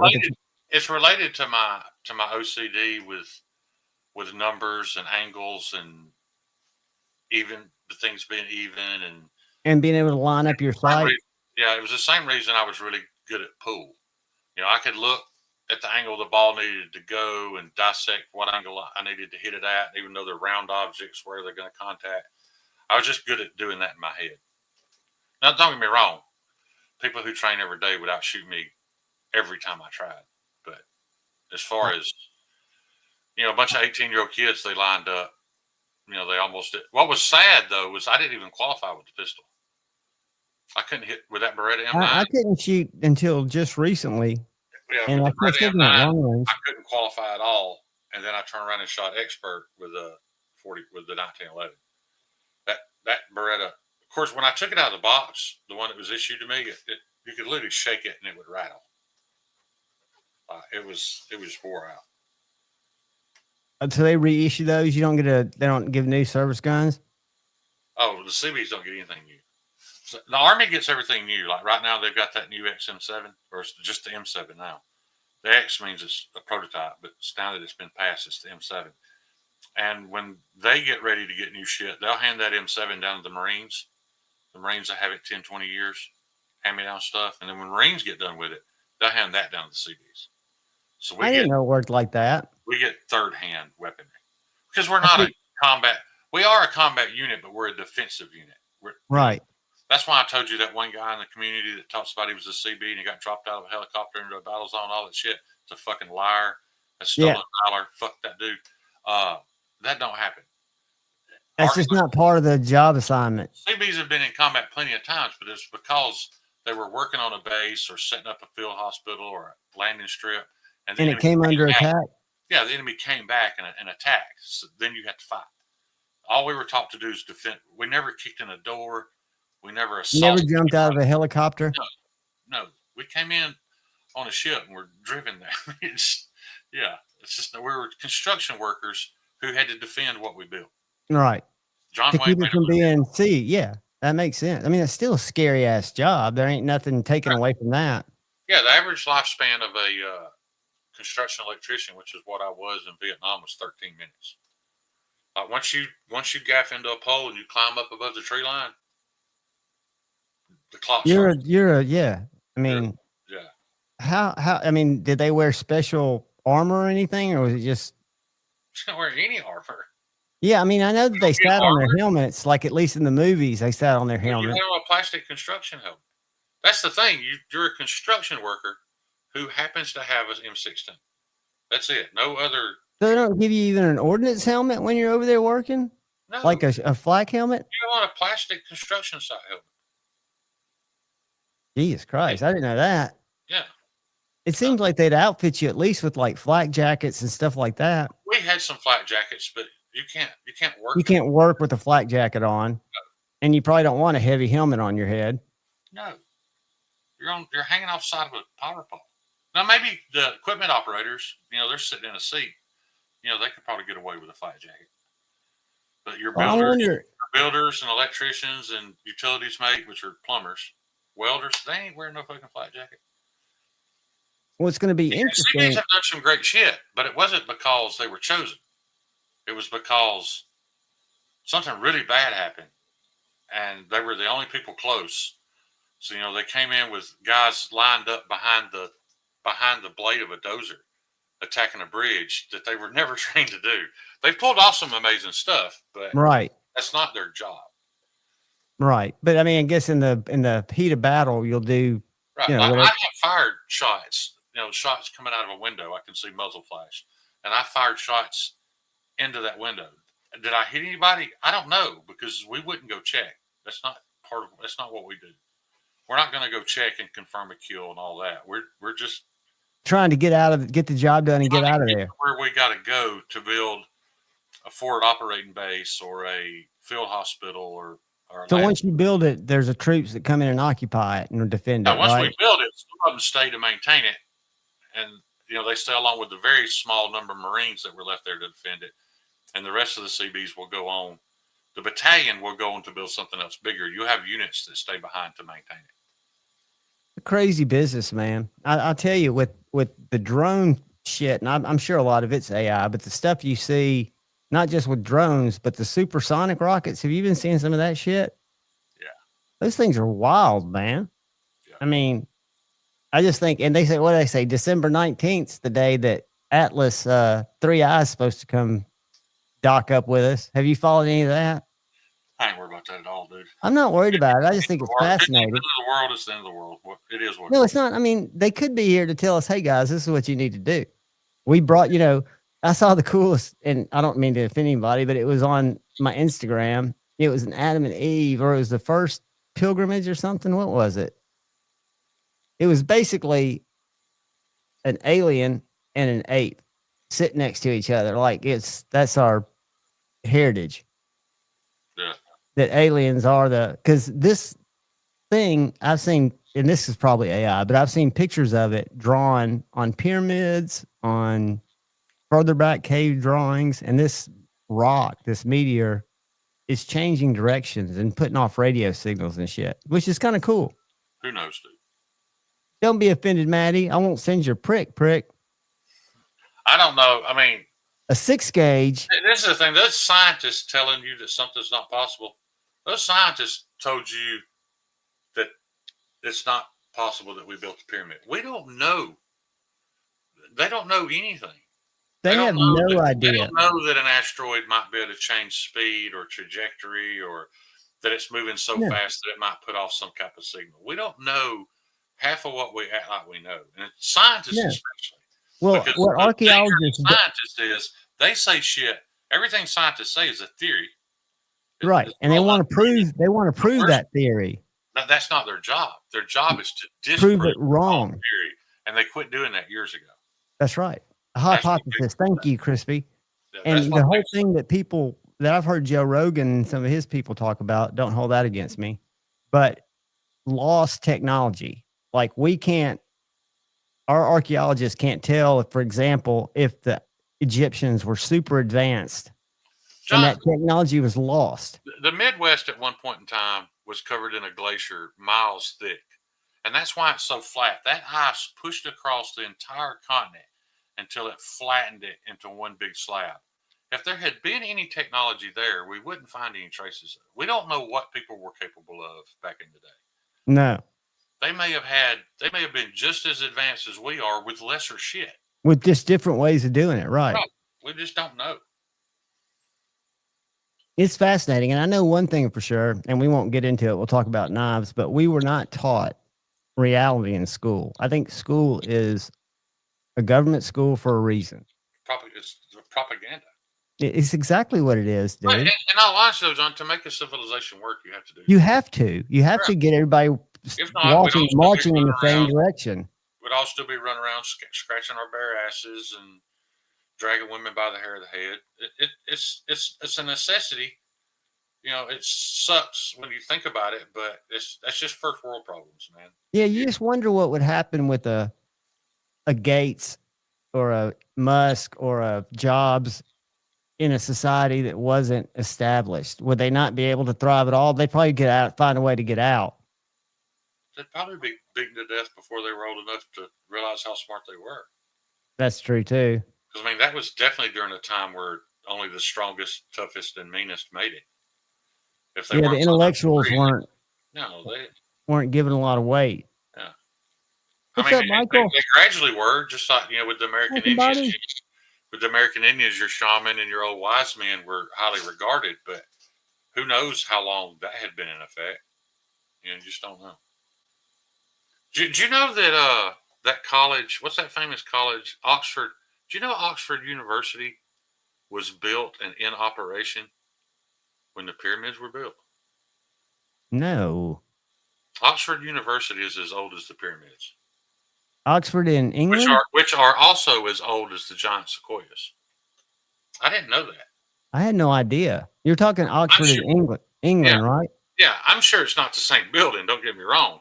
But as an established educational, I just learned that recently. Unless that was a complete lie too. Well, it's there's so many facts and they're rabbit holes that I find fascinating. And a lot of it depends on how you put that fact together. Just like, you know, everybody had fun making fun of me when I said that Alabama was ranked as the smartest state in the nation. And it was. I know I saw that. I know I listened to every word of it. Because of all the engineers and all that stuff up in Huntsville, it pushed us above most people. Now, you can Google that, and it may give you a different answer because it's looking it up under a different matrix. You know, depending on what your test scores or whatever, because I'm sure our test scores aren't up there. No, I mean, if you're going by high school test scores, Shane, that's not even close to being true. Stevie, you don't understand, dude. Huntsville's got some brain power, brother. It would rival you. Most of it is transplanted brain power. It is. But that also leads to, because of the quality of the school systems up there, that, you know, native Alabamians are continuing to get smarter and smarter. Well, they're business incubators up here now. That guy started that little. Here you just posted, the University of Oxford has no single founding date, but teaching existed there as early as 1096. Holy shit. Yeah. Was that just an old man talking to two kids under a tree? I don't know. Probably not. Qualify that as probably not, though. Yeah. There's probably some kind of textbooks. I'll tell you the weirdest place. When you think about all those textbooks in those libraries over in Rome and stuff. Yeah, the Vatican's the weirdest place. That had thousands of years of knowledge in them, and they were all wiped out and burned. Dude, we don't know what was in them. Watch some of those YouTube. Go to YouTube and do Vatican conspiracies. They've got, dude, there's so much shit. They've got vampires hidden in caves down there. They got aliens in fucking cages. Only Terry would go there with that conversation. You know, and I'm a victim of a pretty traumatic childhood, Terry. But your sense of humor about it is fucking spot on, dude. That is funny. Yeah. That is hilarious. He is a googling motherfucker. But you know what, man? I know some people probably got. I don't want to go down this rabbit hole again, so don't you dare. But I think some people got a little aggravated with the arguing the other night about AI and all that stuff. But I'm glad we had that conversation because I really learned some stuff. Like, I really learned that there are differences depending on the one that you use. You know, everything that I've tried since then, ChatGPT has been much more intelligent than Google AI. The trick is, and the emails that I get they call it prompts instead of asking it a question. Yeah. So they say the scariest thing you can do is set up a prompt to have a conversation with yourself. I'm not going to do that. I've got the whole recipe to do that. Yeah. But it'll analyze you and tell you what's wrong with you. Yeah. But no, it's for certain things, it's just part of it. I just learned recently too, Crispy, you might find this. I might be wrong about the mountain. I don't think I am though. The Appalachians at one point in time, Terry, Google this, I'm pretty sure were part of the Swiss Alps. Like, you know, before the continents divided, they're the remnants. They're the same mountain range. As what? As I think it's the Swiss Alps. Where they were connected at one point? Yeah, you remember when all the continents were all one big chunk? And then they broke apart and drifted. I mean, any idiot can look at a map and tell that really happened. But yeah, those two mountain ranges were one and the same. My squirrel brain just jumped to all the dead bodies on Mount Everest. Have you heard about that shit? Oh yeah.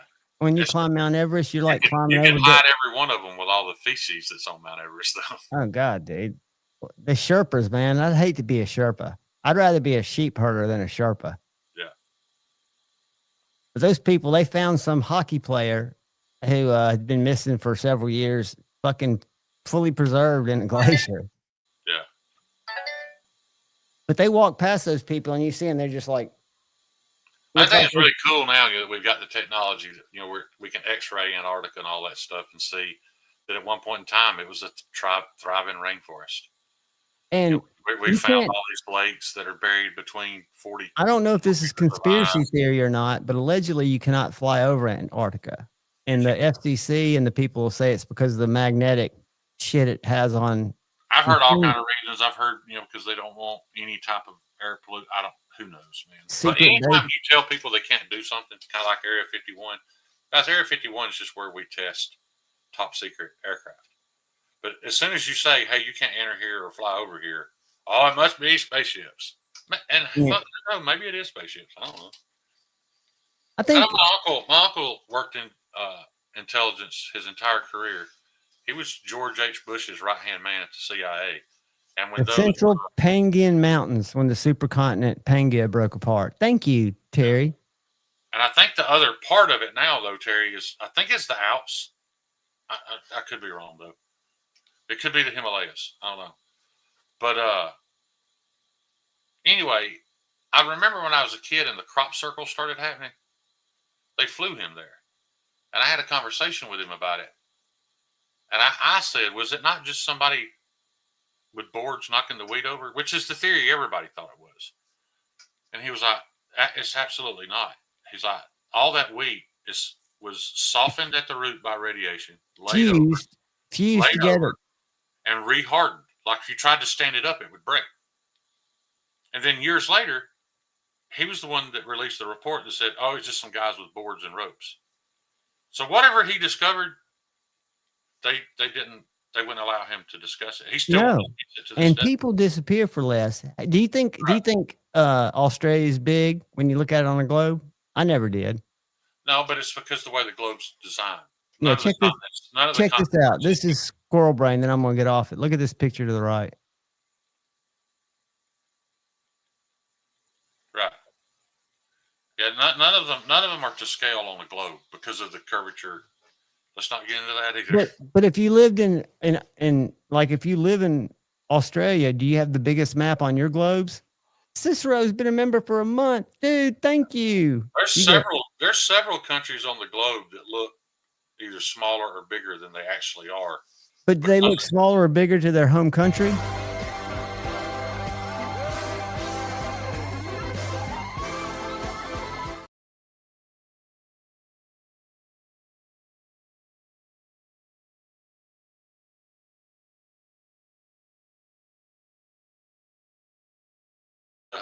The curvature of the Earth, it looked round to me. You globe Earth model cucks are funny. Yeah, muted. What it did is that stupid when I quit the Rocky song, it muted us for another like 5 seconds. Yeah. So I don't know.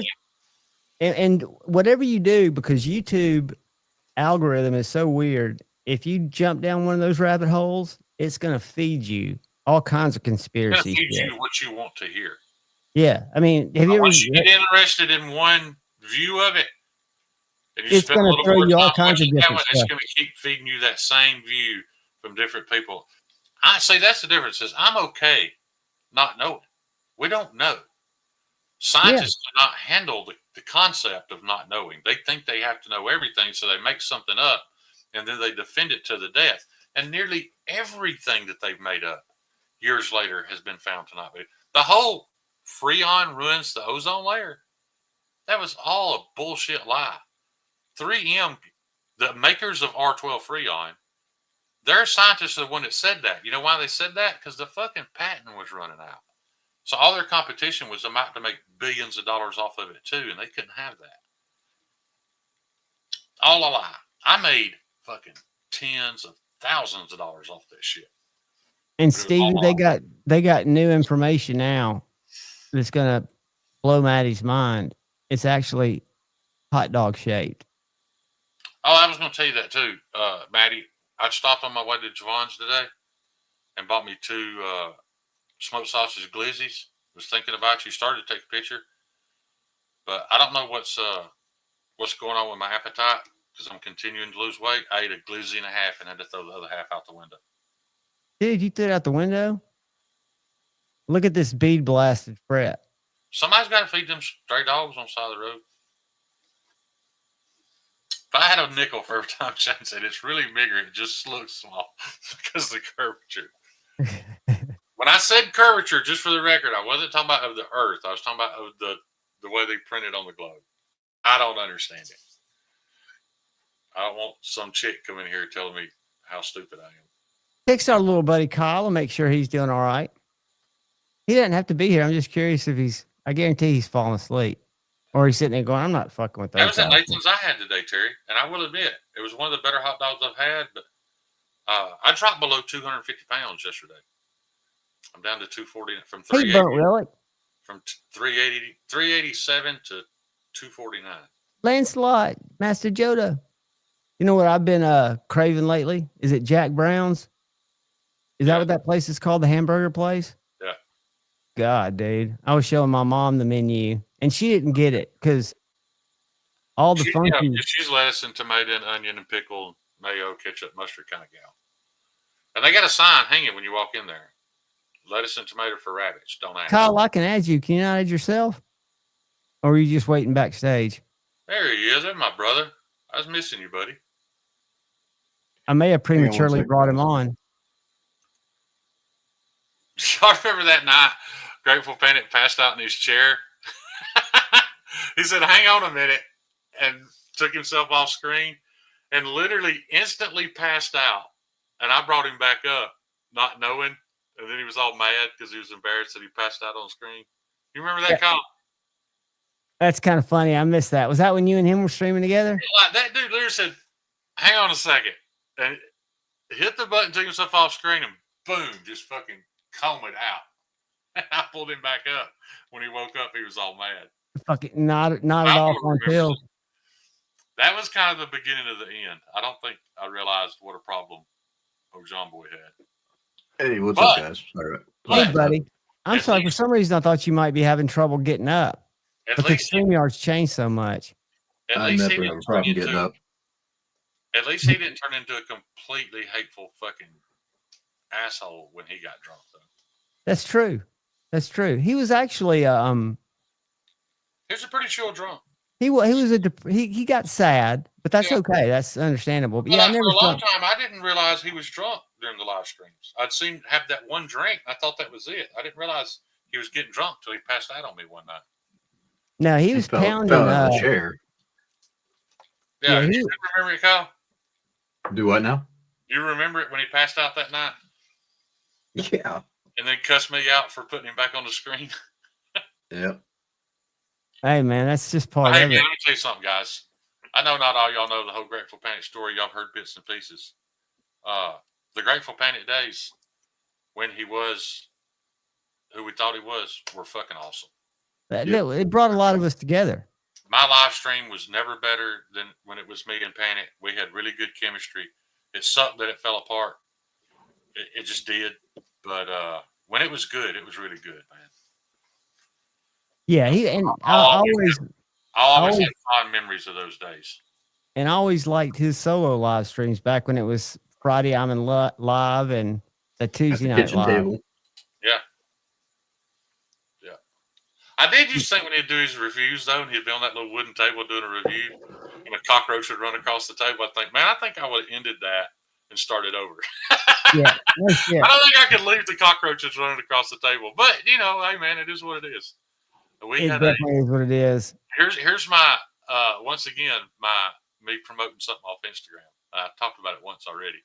We got an infestation when we tore my kitchen floor out because it was a 20 by 20 hole in our home. And dude, I bought everything you could buy without a license and nothing affected them. And I saw an ad on Instagram for this product called Roach Bane. Roach what? Roach Bane, Bane. It's a little tube of gel, and I know what you're thinking. I've used the Raid gel too. This shit didn't work. But I used this Roach Bane, and within 7 days, we didn't have a cockroach, and we ain't seen one in 3 years. The only product I've ever bought off of Instagram that was 100% what it said it was. That's impressive. Unlike those pants. Yeah, unlike the cargo pants. Hey, Colin Shane. Y'all know if you see the 5 for $28 cargo pants, they're going to take your money.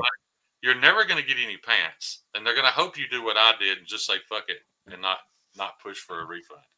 People are making billions of dollars hoping you don't push for a refund. That is a German. It comes in a green box. Can't think of the name of the knife, but it's from 1981. Never been cut with, and it's some kind of weird fishing knife. The guy from Alaska that lives in Alaska brought it in, and it's got around here, like at the bottom where right by the finger guard, it's got a special area for splitting clams.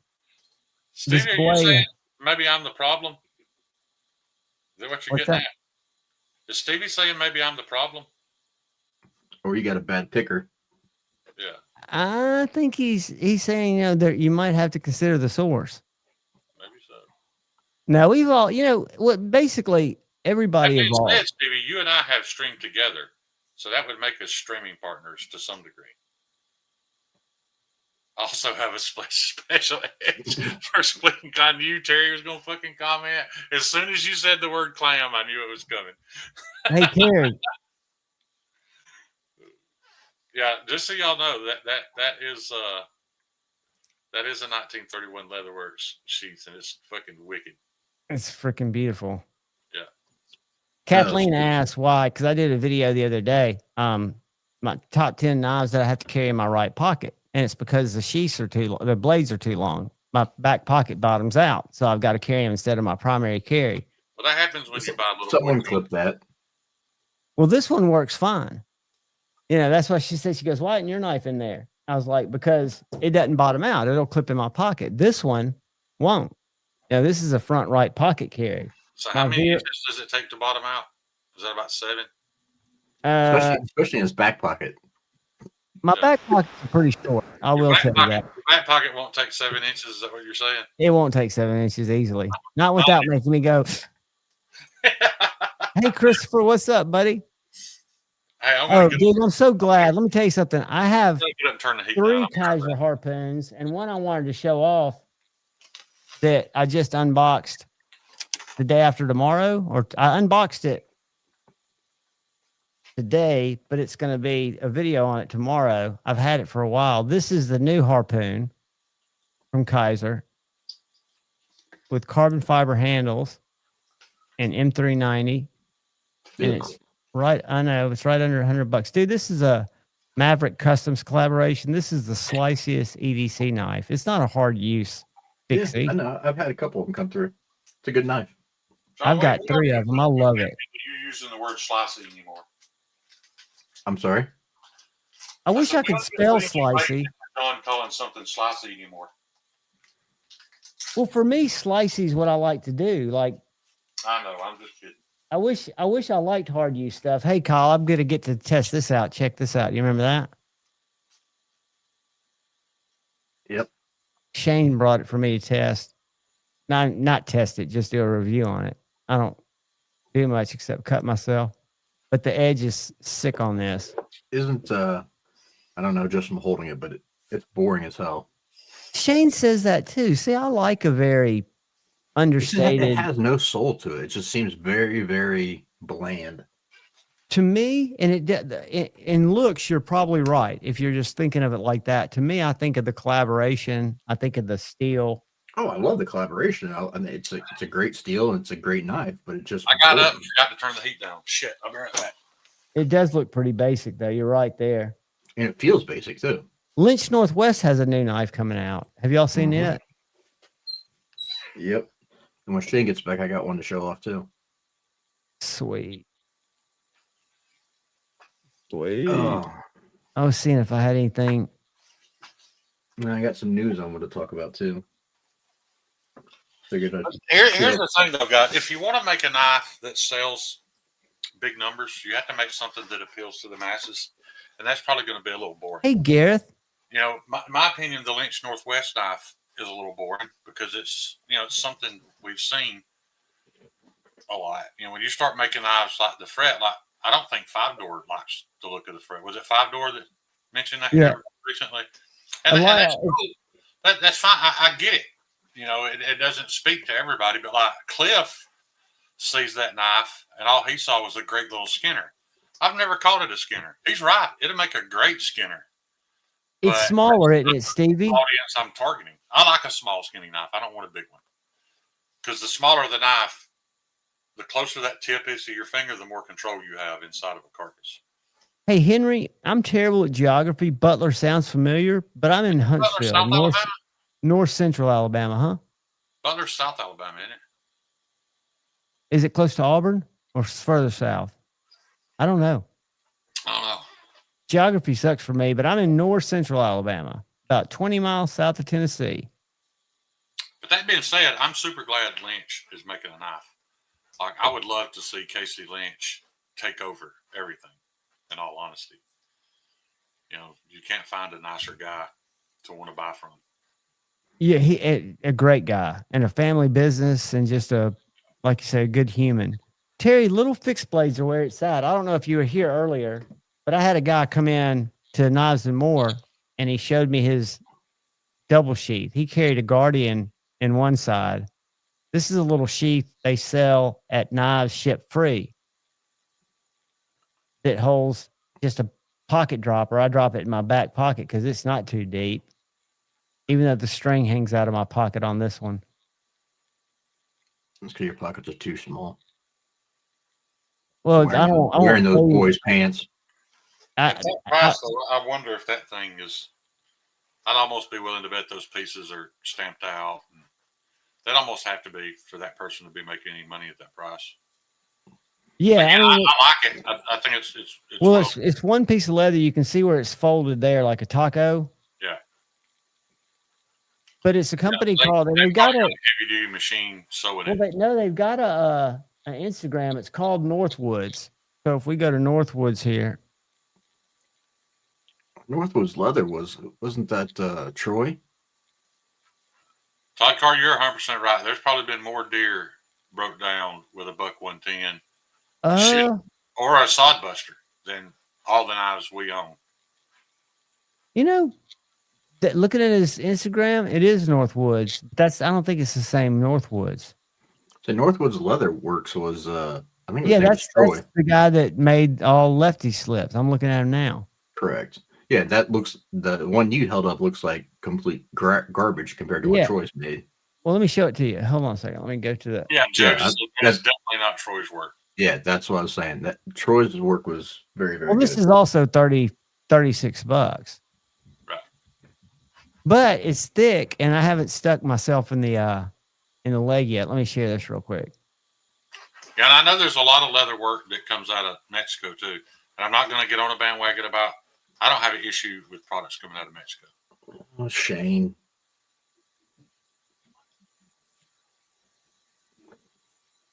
When you're done showing that, I got something to show John. How they can do it for $36 and make any money? Because like I keep telling Terry, he's too cheap. If he wants to be sustainable, it needs to go up a little. $34. Can y'all see that? Does it give you any information on it? It doesn't. Let me see. It says a slimmer, more styled version of the Adirondack. The Poconos tapered shape allows it. It's for Bark River knives, but I don't think it's a Bark River product. Exclusive leather product for knife ships free. So that doesn't tell me. But it doesn't tell where it was made or who made it. No, but we have to assume it was made overseas, right? I don't know.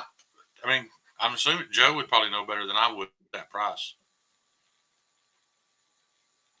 My thing is, I get it if you need that thing. My thing is, we have really good leather makers right here in the community. Absolutely. Somebody else. Dude, I picked this up like this flashlight that's in my pocket because I was sitting down there and he showed it to me and showed me where he got it. And it was just an impulse buy. When it came, I'd forgotten I got it. This right here, I took it in to show Tate. I said, look, man, this company sent me this flashlight. I don't even know who it is. He goes, that's an M-Seer. That's the one I told you to get. And this is the greatest little flashlight. Handmade. I don't know if you can see those LEDs that stay lit after they just turned off. But this little light made, I forget where. The guy assembles them all here, and you can tell him what you want in it. $35. Joe, just out of curiosity, do you view, machine stamped out pieces of leather that are machine stitched and all that stuff? Is that kind of the same way that some of us feel about the difference between a handmade custom and something spit out of a CNC? Not saying that they're not as good. They may even be better in all. I wouldn't say that, but I would think that they don't have nearly the soul or the craftsmanship. Right. And I know a lot of people don't get that and think we're stupid when they hear that. But, like the stuff that I bought from Joe, and all honesty, I bought some stuff, and I haven't bought a lot, but I'm just saying I bought some stuff that I didn't really need because I wanted a piece of Joe's art. And I don't feel like that has that same feel. It doesn't. So anyway, my question is, does machine cut, machine stitched, is in your opinion, is that kind of along the same lines of the difference between a handmade custom and a knife that was chomped out of a big press? And it's definitely not small batch artisanal. It absolutely does. I mean, if you think about it, nobody for certain people, because we have sheaths down at the store that are cased, that are buck sheaths that are like $7 or $8 that don't look terrible, but you can tell that they're not something that you really want. I'm pretty sure Buck's, correct me if I'm wrong here again, Joe, I'm pretty sure Buck was who I was thinking of, that their sheaths are made in Mexico. Maybe. How they save the dollar. But that's a little Lancelot slip with the clip, with his clip. Right. Shane, does that look familiar? It do. How those scales? Yeah, so how those scales look? Yeah, much better. I just don't understand how that thing got like that. Yeah, but Lancelot, everybody can't make shit. I mean, cutting out a pattern, and I'll take that. I can't cut out a pattern. I can cut out a pattern, but it looked like somebody sewed up a donkey's ass. Yeah, I couldn't. If you drew a butterfly on a piece of leather, I don't think I could cut it out exactly like a butterfly. Yes, that might not necessarily be true. John, when you get a chance, put me a little Big? bit on the. Yeah, please. All right, making you big now. Can you not make yourself big? I don't know. Well, yeah, I definitely can, but not on here. Man, you need to clean your keyboard. Look at the depth to that. Oh gosh. Is B Shady in here? I don't know. I haven't seen you, Shady, but that's beautiful. Is that his fret? Yeah. Dude. Kyle got that same slick finish, but by hand. He got it better by hand. I mean, that lighting is not. There you go. There's no. I mean, that's definitely because I was going to come home, like I said, Shane, and slick these up. Yeah. Doing what Kyle did, but I don't think I'm going to mess with them. Do you see the blade finish on that? On that one? I love it. I'm not embarrassed, Kyle. You can go ahead and show it. Show them the blade finish on the other one, so they can see why I'm blasting some of them and why I just with Magnicut. Just that. You see those dark? What do they call that, Shane? What's that? Because I noticed it happened. What caused that? That purple knife came off a 36 grit belt and was never touched again. So it's got nice, clean, consistent grind lines. The blue knife came off the 36 grit belt to an 80 grit belt to a Scotch-Brite belt. And what happened is, because I don't spend enough time on those belts to get it all slick, which would it would just lead to me ended up polishing it, which I don't want, and it ruined the finish. That's why that was like granite.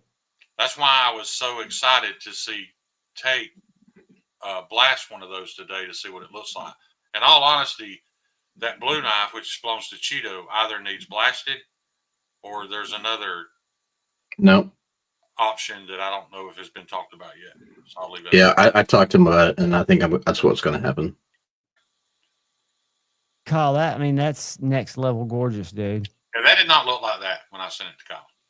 I'll just say that. All right, I'm done. Absolutely gorgeous. Now look up, hover your mouse up to the right, and you don't see 3 dots in the little thing. I'll make you small, but top right corner. Remove from stage? No, never mind. That's the only thing it says. Yeah, I thought you had the same stuff that I do. I don't know. That's what it said when it. Hey, welcome. Tara Tactical. Glad you're here. Enjoy.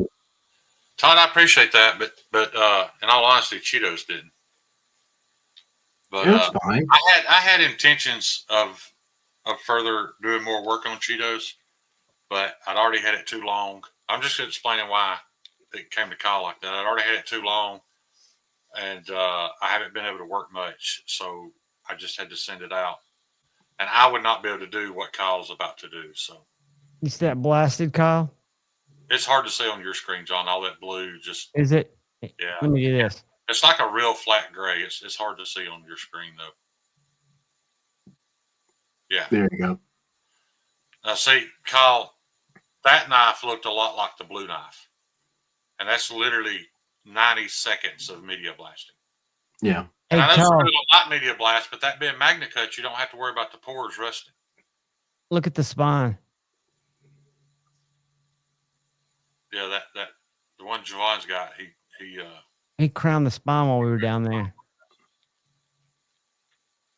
And that's the great thing about the fret. They all have little touches that one has this and one don't. But we're trying to nail down what the final exactly end product is going to be. And it's always going to be a custom knife. So it's always going to be up to, I would think some people might want a bigger fret. Some people might want. Right. I'm looking forward to cutting like hell with that. And then is it decarb? Is that something that happens? No.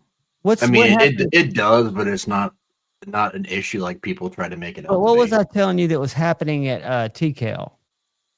Who knows? But it really is. Look, this is the little blend they sent me. And I want you to look down at the bottom right here by that tang. You can see it's almost like that bluing substance, so that nitrite coating, or something's lifted. It wasn't clean. There was some substance on there that caused whatever they etched or colored that with to not. What's the word that doesn't happen much that I'm thinking about though? Is it? It's the same thing, John. You saw that knife today, Bob DeMarco's knife. A spot on it where it didn't etch. That's why I had tape blast it. Because I could have kept etching it. That spot would have been silver forever. Because there was something on that steel that kept it the etch from. What lets that blasting do so quick? I mean, why is it such a? It's an abrasive. It's an abrasive that removes a microscopic layer, any oil or grease, anything like that that's on it. So it's actually roughing it up? It's sanding it, pretty much. It's just sanding it with air. High-speed sand hitting it. Yeah. Interesting. Yeah, because I forget what his medium is. It's not sand. It's like little pellets or something. You can get sand. You can get broken glass. You can get... the sexiest knife out there, I think. You can get pecan shells. There's all kind of stuff. Knife Nut 69, what's up, brother? And then all those medias change as they break down and start to wear. Just like sandpaper, they may start at one grit, and by the time you finish the batch, that last knife might be slicker than the first one. Did that scissor machine make any sense to you? Because I can't make any sense of it, and I've watched him sharpen scissors. I wouldn't be able to use it. It was cool, but like Kyle said, if that thing was really $3,000+ plus, Kyle said it takes about 5 minutes to sharpen a pair of scissors on a stone. So, yeah, I didn't know it was that short. That's about how I think short it takes him to do it back there. Yeah. And the other thing about scissors, you don't need a progression. You just need one stone, you're done. It's just one. It's a one and done. Because it's just a wheel. It's a wheel that spins like a turntable. Yeah, I'm familiar with what you're talking about. That was originally like ancient Japanese and inspired. That's how they used to grind knives on those stones. Terry, Joe, that's a damn strong sewing machine. If it'll punch a needle through 1 inch of leather. You call that an awl, don't you? No, he's talking about he's got a sewing machine, an industrial sewing machine that he can sew some leather with. That's what he was explaining, that he does both. It depends on the job. Ask Shane. I think you have to use steel wool. That's false. Let me tell you what you do not do with your scissors. I've cut stainless steel foil with them and not hurt the edge. But if you cut a Scotch-Brite pad with it, it's fucked. Because I cut like 3 Scotch-Brite pads in half, and those scissors won't cut shit now. See this right here? Let me guess. Marty wasn't making an actual genuine question. My bad. That's from Mossy Oak. They sent it to me. It's got like the little hardened clippers. I wouldn't know that he's heard that. You know how much that is? Too much. $34. $19.99. Yeah. That's about $25 too much. You cannot make that tool for $19.99 and it'd be worth it. Now, can you, could you use a screwdriver a couple of times in a pinch? Sure, I guess. But you can't make a tool like that and expect it to hold up. You can't pay a man to make it $19.99, much less materials. I don't get it either. Cheap multi-tools. You put the pair of cheap multi-tools on a nut and squeeze. But that comes with a ferro rod and a whistle. And see how bad they fuck your hands up when they come apart. Javon needs the grape whistle. I hope that cat attacks you hearing that. I didn't even think about that, dude. Wouldn't that be funny if it just came across my face? Cliff, I was agreeing because I've heard that before too, and I don't think Kyle's heard it, so he thought it was a joke. I've heard. I've heard of it, but I thought he was being sarcastic like usual. That's why I said he's not asking a real question. So, but I guess so. But I thought these, and I've tried to look for places that they're cheap, and maybe it's just the steel itself. If I go and I need to go crank on something and see if they'll wear out, but they don't feel bad for what they are. I mean, this is similar to what I could get from Leatherman for $80 in terms of features. What I hate about it is the screws are small. The screw bit. Mossy Oak. Yeah, Joe, I learned a couple years ago that those high-end industrial sewing machines are very expensive, and apparently there's Horse has still got a fancy a one. really good market for like high-end sewing machine repairmen. They're very in demand, and there's very few of them. Everyone I talked to said a guy could learn it and make a killing because of people like, there's still people who use that type of stuff, but there's nobody working on it anymore. You know who's doing very well every day? Who?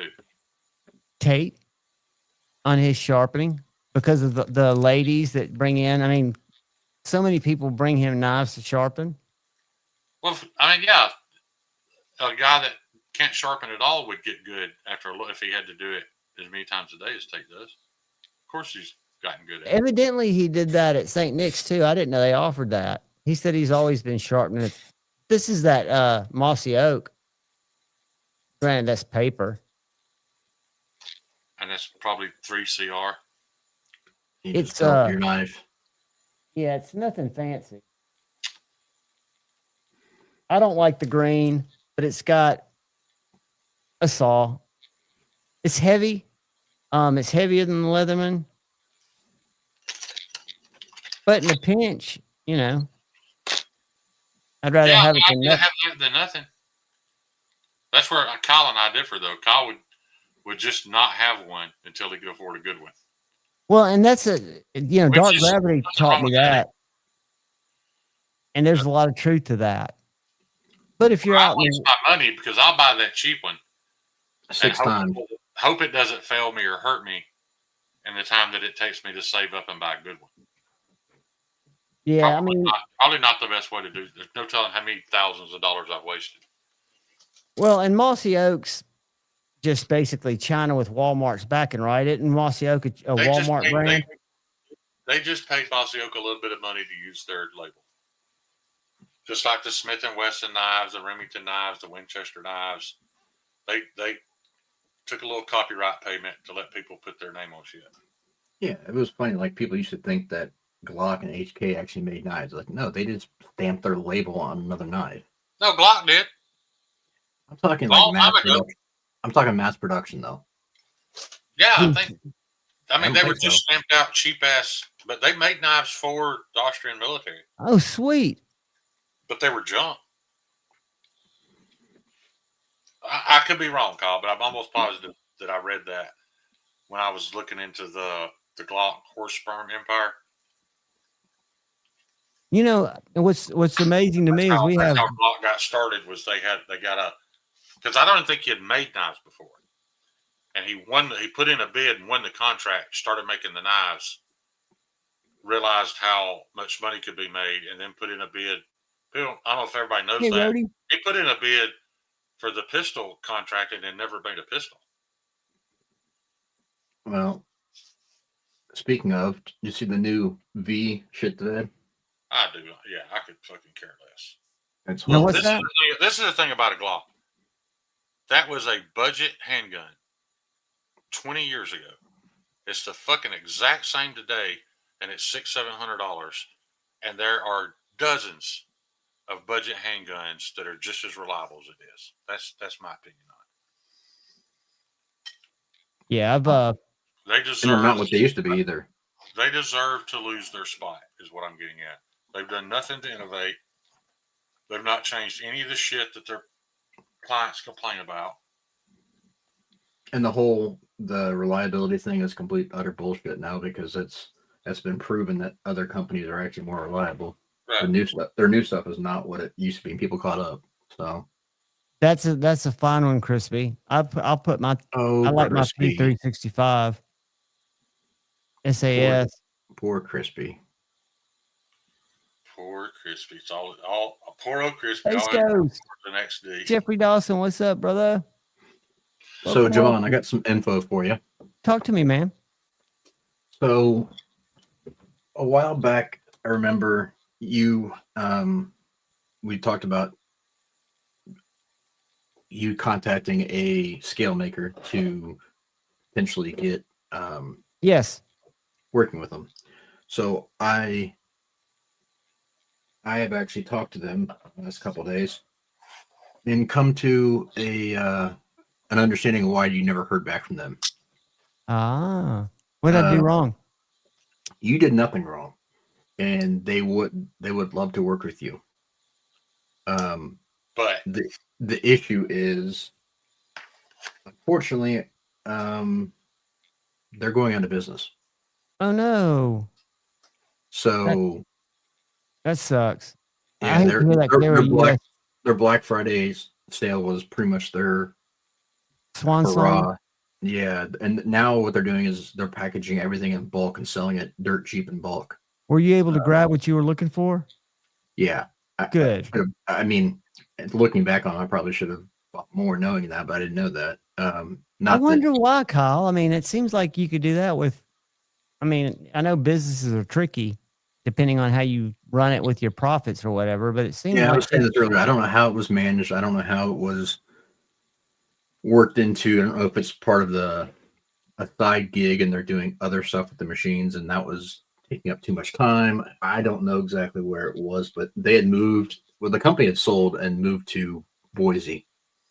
And then now that's only been a year and a half. Are you going to tell the people who you're talking about, or do you not want to? Yeah, not your scales. I know, but I don't think he's. No, I can tell. No, so Met Boss will be going out of business pretty soon. They said that they potentially, if things change down the line, they may reopen, or if they sell the company, they would allow the rights of the name to go on, but they, as of right now, are planning on shutting down for good. See, I would have thought they were wildly successful, and that just shows how you don't know really what goes on behind the scenes. Because Ryan closing Met and Boss. Said Stevie, yeah, I heard Met and Boss had 2 owners. Rumor has it. Stevie, you could be there. I just talked to them in the last couple of days, and they said they're going out. I talked to them this morning. Yeah. But here's the thing we have to remember, guys.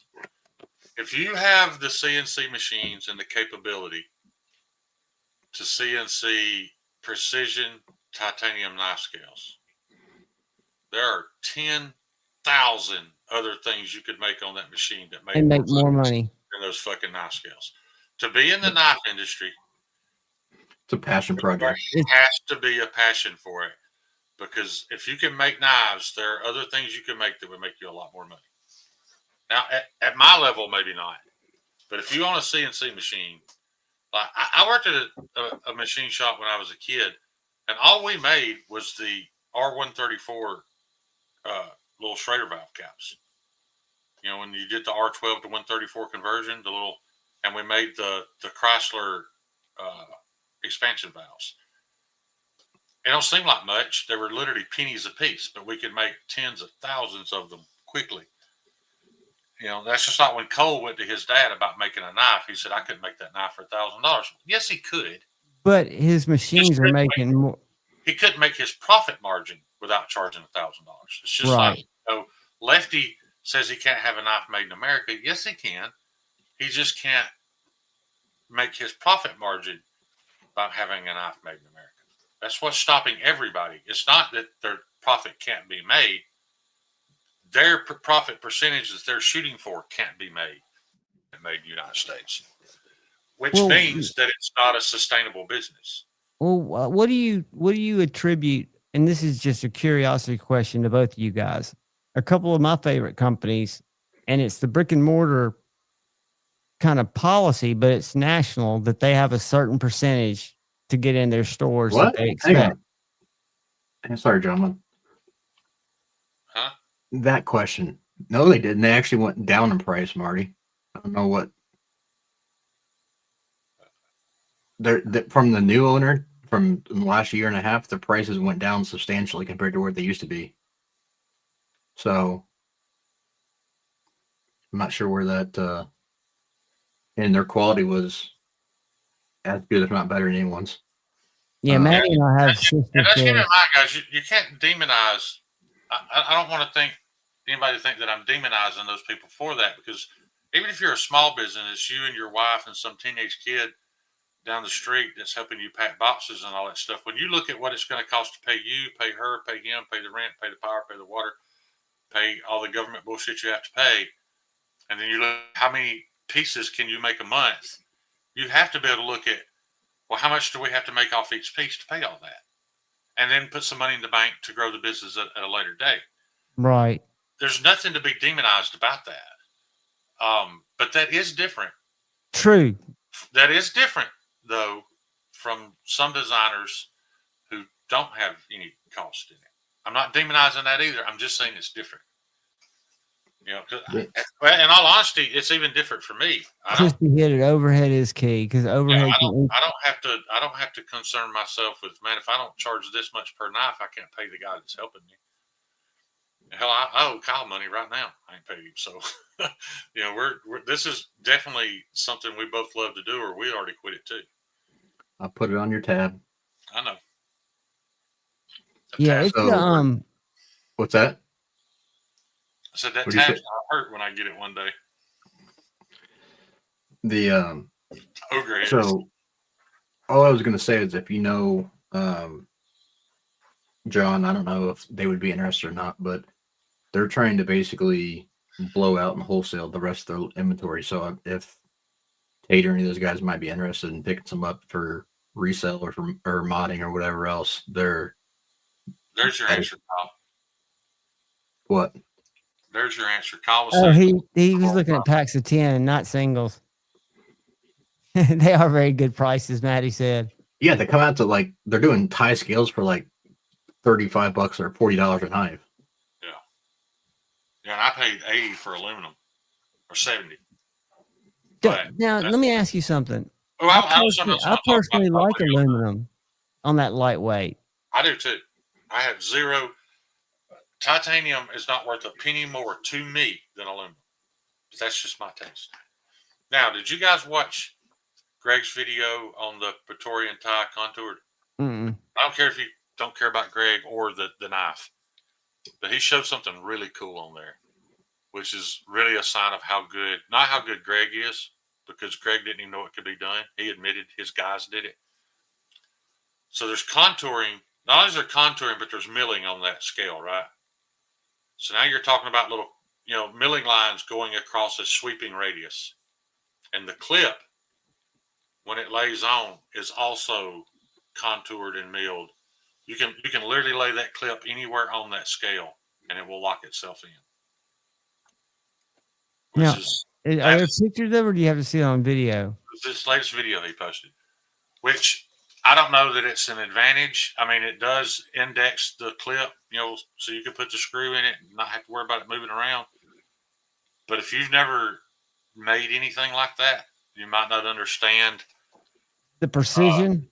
The complexity of what they did. Like I said, I'm not even saying it's necessary, and I'm not bragging on Greg, because Greg said he asked him to try it, and even his mind was blown when they pulled it off. But is it making the BT1 or have a great weekend? Here, let me show you this. Let me show you the thumbnails. It's the Praetorian tie video. That's all I know. Is it this one here? Hold on home. Well, it was a that live one right there. I think you know how custom Medford. Now that's 6 years ago. So if you go to videos, it's live. Go to live. Oh, live. It was a live stream he just recently did. Terry, so what would you charge then if that's too much for you? I don't remember the name of it, John. There, right there. I thought I saw it. It is right here. Yeah. He also narrowed the clip. I'd love for Casey Lynch. To scroll through. I'm gonna turn it down. I'm just gonna go to the clip. Yeah. First, I gotta get to the ad. But I do respect his knife. That knife's probably going to be $1,500, and it's not going to mean shit to any of us. But if you're interested in precision machine work, some guy that works in that plant is hot shit. That's all I'm saying. Well, there we go. Terry. Why am I lagging? I don't know, but you are. Yeah, Probably because your computer's about to freeze up. You don't have any heat. no, I'm doing pretty good actually. I've got the little heater on. Oh, okay. Yeah, that's what I was getting ready to say. So that pricing, Terry, is actually below what wholesale pricing would get. So that's incentivizing. It's cheaper for them. They're not wanting to sell to you, Terry.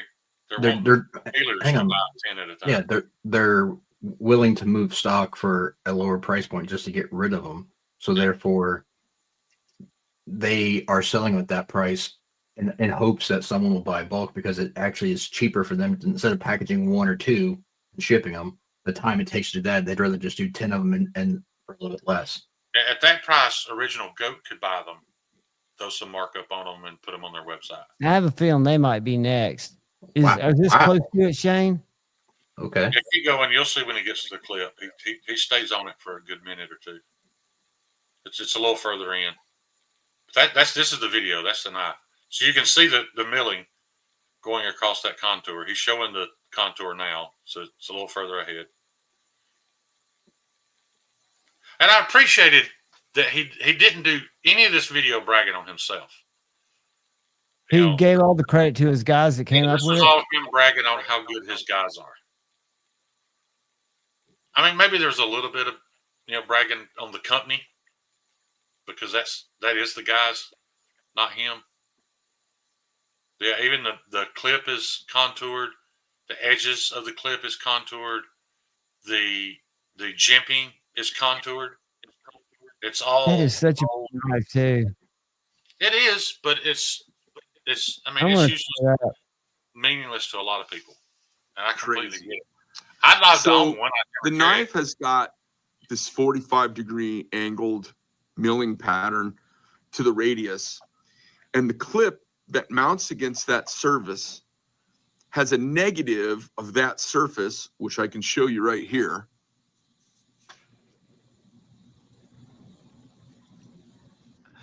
And that surface clocks, it indexes.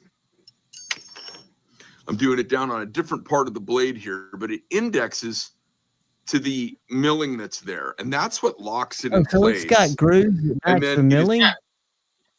Completely unnecessary. That's just that right there. Screwed in from the underside. So it's not going to twist at all.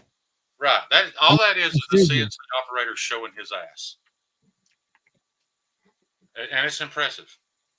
It's very impressive.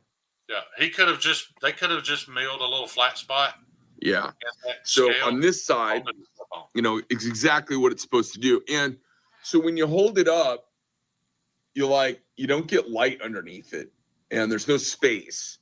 It's because it's just that's also contoured and racking side to side featured in because it's locked in negative to match, so that when you screw it down, it kind of mates kind of airtight. It adds strength too, because you have twice the surface area of that clip touching that scale than you would if it was flat. Because of those. But it seems like it would make the clip altogether stronger. And one of my biggest Medford complaints. Whether it's needed or not, I don't know, but it certainly makes it stronger. Well, again, like we're saying, it'll prevent racking side to side because of the extra contact. So think of it this way: a lot of times when you have a knife that's a two single or a single screw or 2 screws in a straight line. That clip will move side to side, left to right a little bit. 5-door. I love anybody that made Reddit mad. If you pissed off Reddit, you're probably on my hero list. You know what I think the worst one is, Kyle, and I love the design except for the. Thank you again for that message, Drizzy. That really meant a lot to me, buddy. The flimsiness of it are the ones that are mounted at the end of the knife. It's just one screw and you can go right or left. It's a neat concept, but it's also a very easy concept because you just tap a hole into the backspacer. But it makes it feel when you use your fingers to brace on it, it doesn't feel nearly as solid. It doesn't wiggle in your pocket, but it just doesn't feel solid as a grip point. Right. I told you all about the chick that came in last week wearing the leather coat with the leather hat. and she'd never handled a knife before, and Oh, she was yeah. there to buy her first knife, and I started handing her knives, and it turned out she was left-handed, and I had to watch for like an hour as she almost cut her finger off 20, 30 times. Yeah. God. And we've got this $10 box in there that's got all these slip joints, Swiss Army knives, $10 knives, right? And these old geezers will come in there and spend an hour digging through the box, and the box isn't this big. Yeah.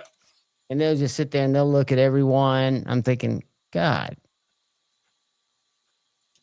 Yeah, How you feel, Rick? they're all worth exactly $10 or less.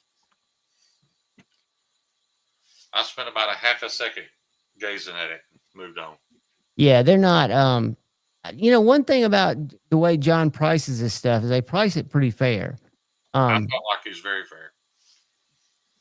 Now, the one knife that Tate was able to acquire that he just bought himself, the people asked for a specific amount, and he didn't say, I need to give you more, but he did really well on this knife. Let me show you something.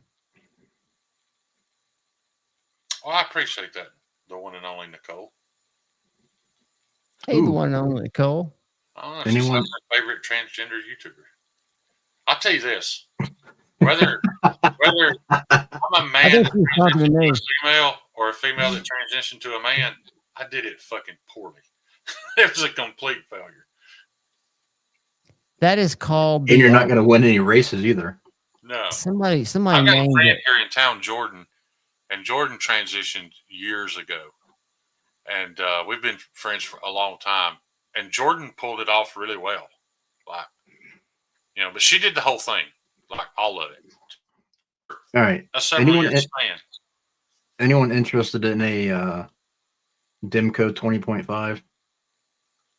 You got it on you? Transparent blades reblade. It does have a That's the only reason why you'd be interested. Transparent reblade Why didn't you ask and me first? rock scale tie handles. Let's see that thing. Hang on. Let me Just get add it over. to my tab. No. The good hormones, baby. Well, drink water. Jordan. There you go. Jordan, I don't know that. I hate to call it he because that's not appropriate. But Oh, wow. I don't think she ever really needed any hormones. There's a blade chain. Yeah, that's badass. That looks like a Dixon blade. Which steel is it though? Because I know S90 at 64. Oh yeah. How much they want for it? $350. For the whole thing? Yep. You can't buy the blade for that. The blade's $380. Right? A little bit less than that, but yeah, that's pretty much the price of the blade. And then you got $120. Where is that? Scales. Is that on one of your sites? That doesn't look like any site I'm used to. Paul Mills is squirming in his underwear right now. It's killing Paul. Right. Yeah. And he just bought one. That is, yeah, the reblade was $280. I could have swore he just posted some the other day that were over $300 for. And the scales. Some of were them are, but I'm 100. saying, yeah, the scales are 100. It's got a rock scale backspacer. I wonder how he decides which ones are more expensive though, because S90V is pretty expensive. It depends on probably the shape too. You think so? Yeah. I mean, I'm not questioning Brian's. He's live right now. Pricing. I just didn't. Yeah, like this one. Oh well. Yeah, this one's blasted and etched and all that stuff. So it's $290. And that Probably just makes it has more hours in it. Yeah. Yeah, he'll give you a breakdown on exactly why it costs what it costs. But now look, this one's not. This one's all one color, and it's $300. What's it made out of?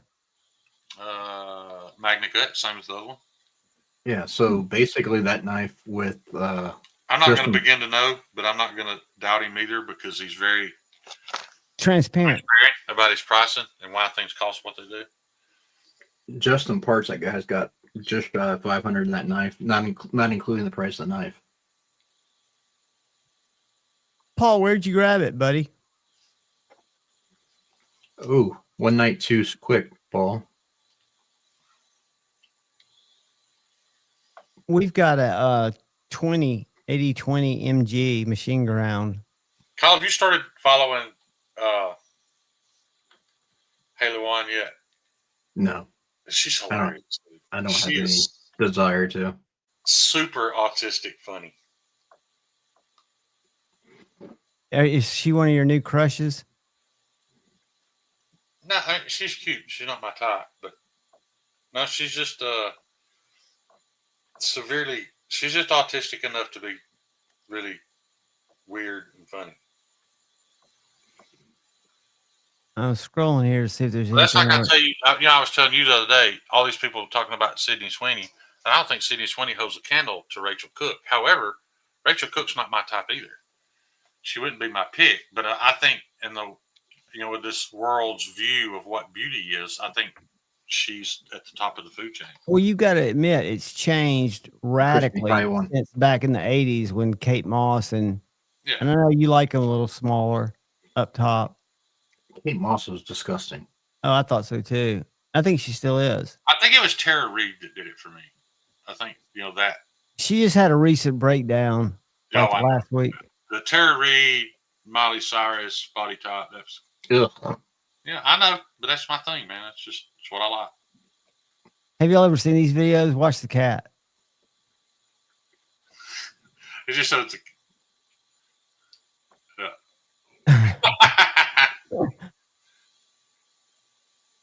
That's what's that? Sage 5?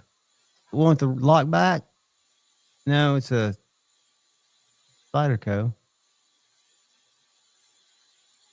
That's a tried and true, isn't it? I think so. Yep, yeah. Steve Clary Customs tried and true. Who's that?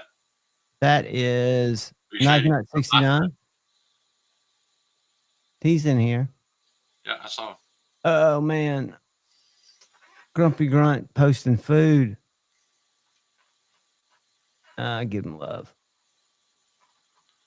So, Kyle, I guess that changes the priority of things. I guess Shady should probably get his knife first since it don't require any more work. That means Cheeto's just going to have to wait that much longer. Sorry, Cheeto. My fault. I mean, it's not going to take me but another day or two to finish Cheetos up. I know. What do you think about this knife? Hold on a second. What in the world? That one you just showed with a hole in it. What is? Not at all. Is that a Best Tech? 2026, the year of the pinky flip. I think it might be a joke. I'm telling you, stay tuned for more. The dragon is coming. So that's when you can pinky flick. I mean, I don't mind the blade shape so much, but the holes seem stupid to me. Well, the holes for pinky flipping, and watch how he uses his pinky to open it. Todd Carr, it was S90V 20.5 with aftermarket scales, backspacer, all that. For how much? $350? Yeah. That's my spirit animal right there. That right there? No, right there. Oh my God, dude. I'm going to get absurdly obese and then take a nap that lasts hibernate for like 8 years. Yeah. Todd, you ain't the only one, dude. Everybody, me, Kyle, John, everybody in the chat's fucking sick that we don't have 350 to throw at that knife right this minute.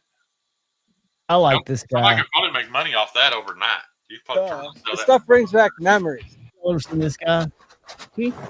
Growing up, I used to make it for myself. Like my mother worked nights, and I can't blame my first stepfather for walking out on us the way he did. We were bad kids. There were some days when I had enough weed and coke stuffed in the couch in my room for him to go to jail.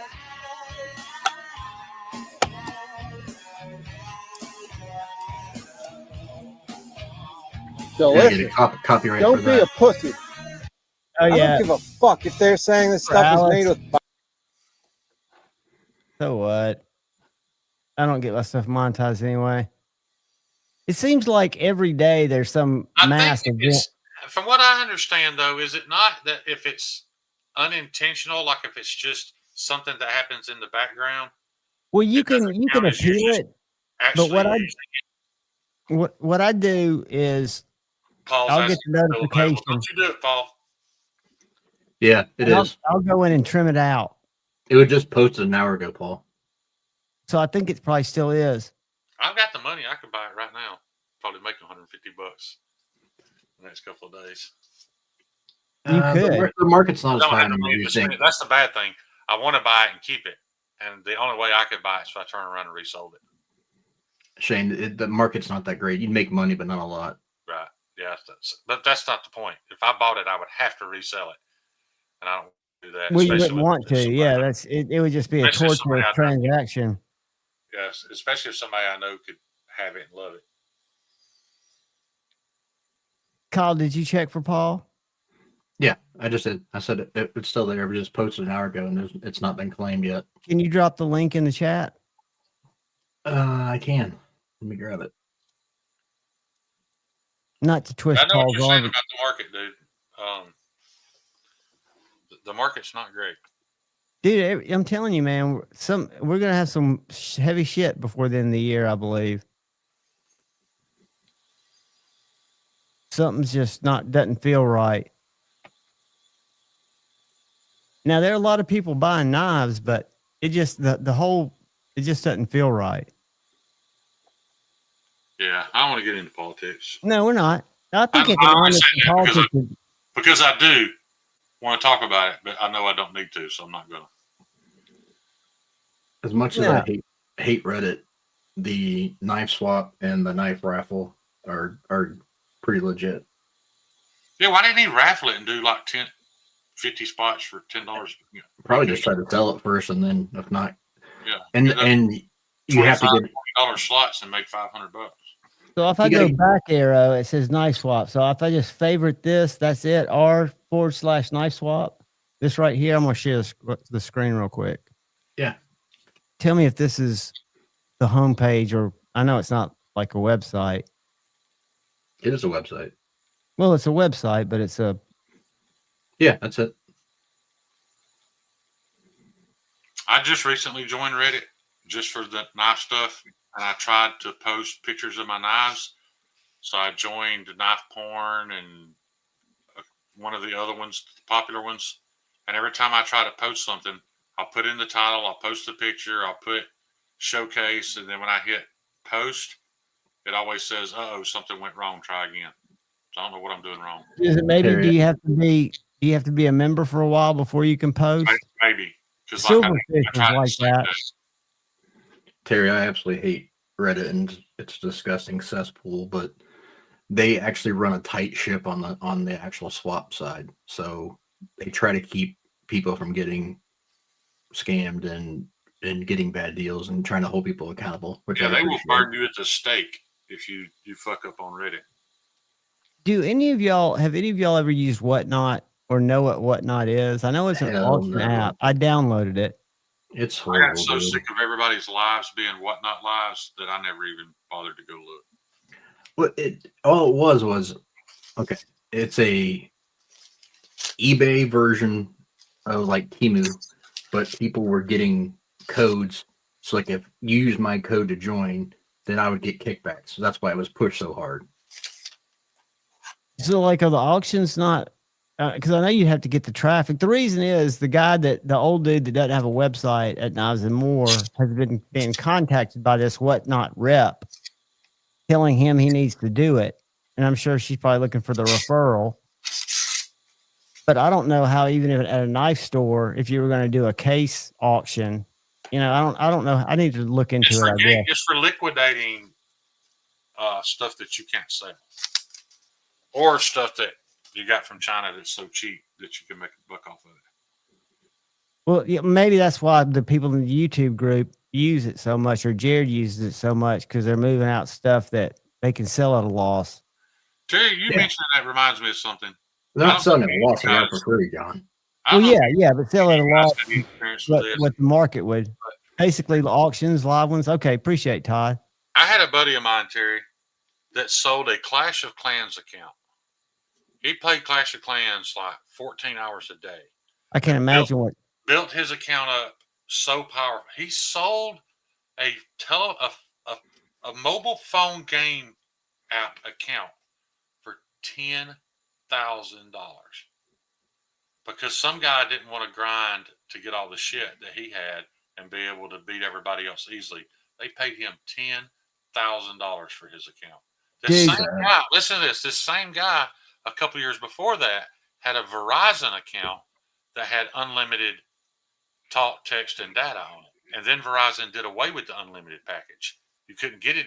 You may be up to now, but there for a while you couldn't get it anymore. He sold. I didn't know you could do this. He sold his phone account and phone number for $5,000 because it was still under that grandfathered in plan. Yep.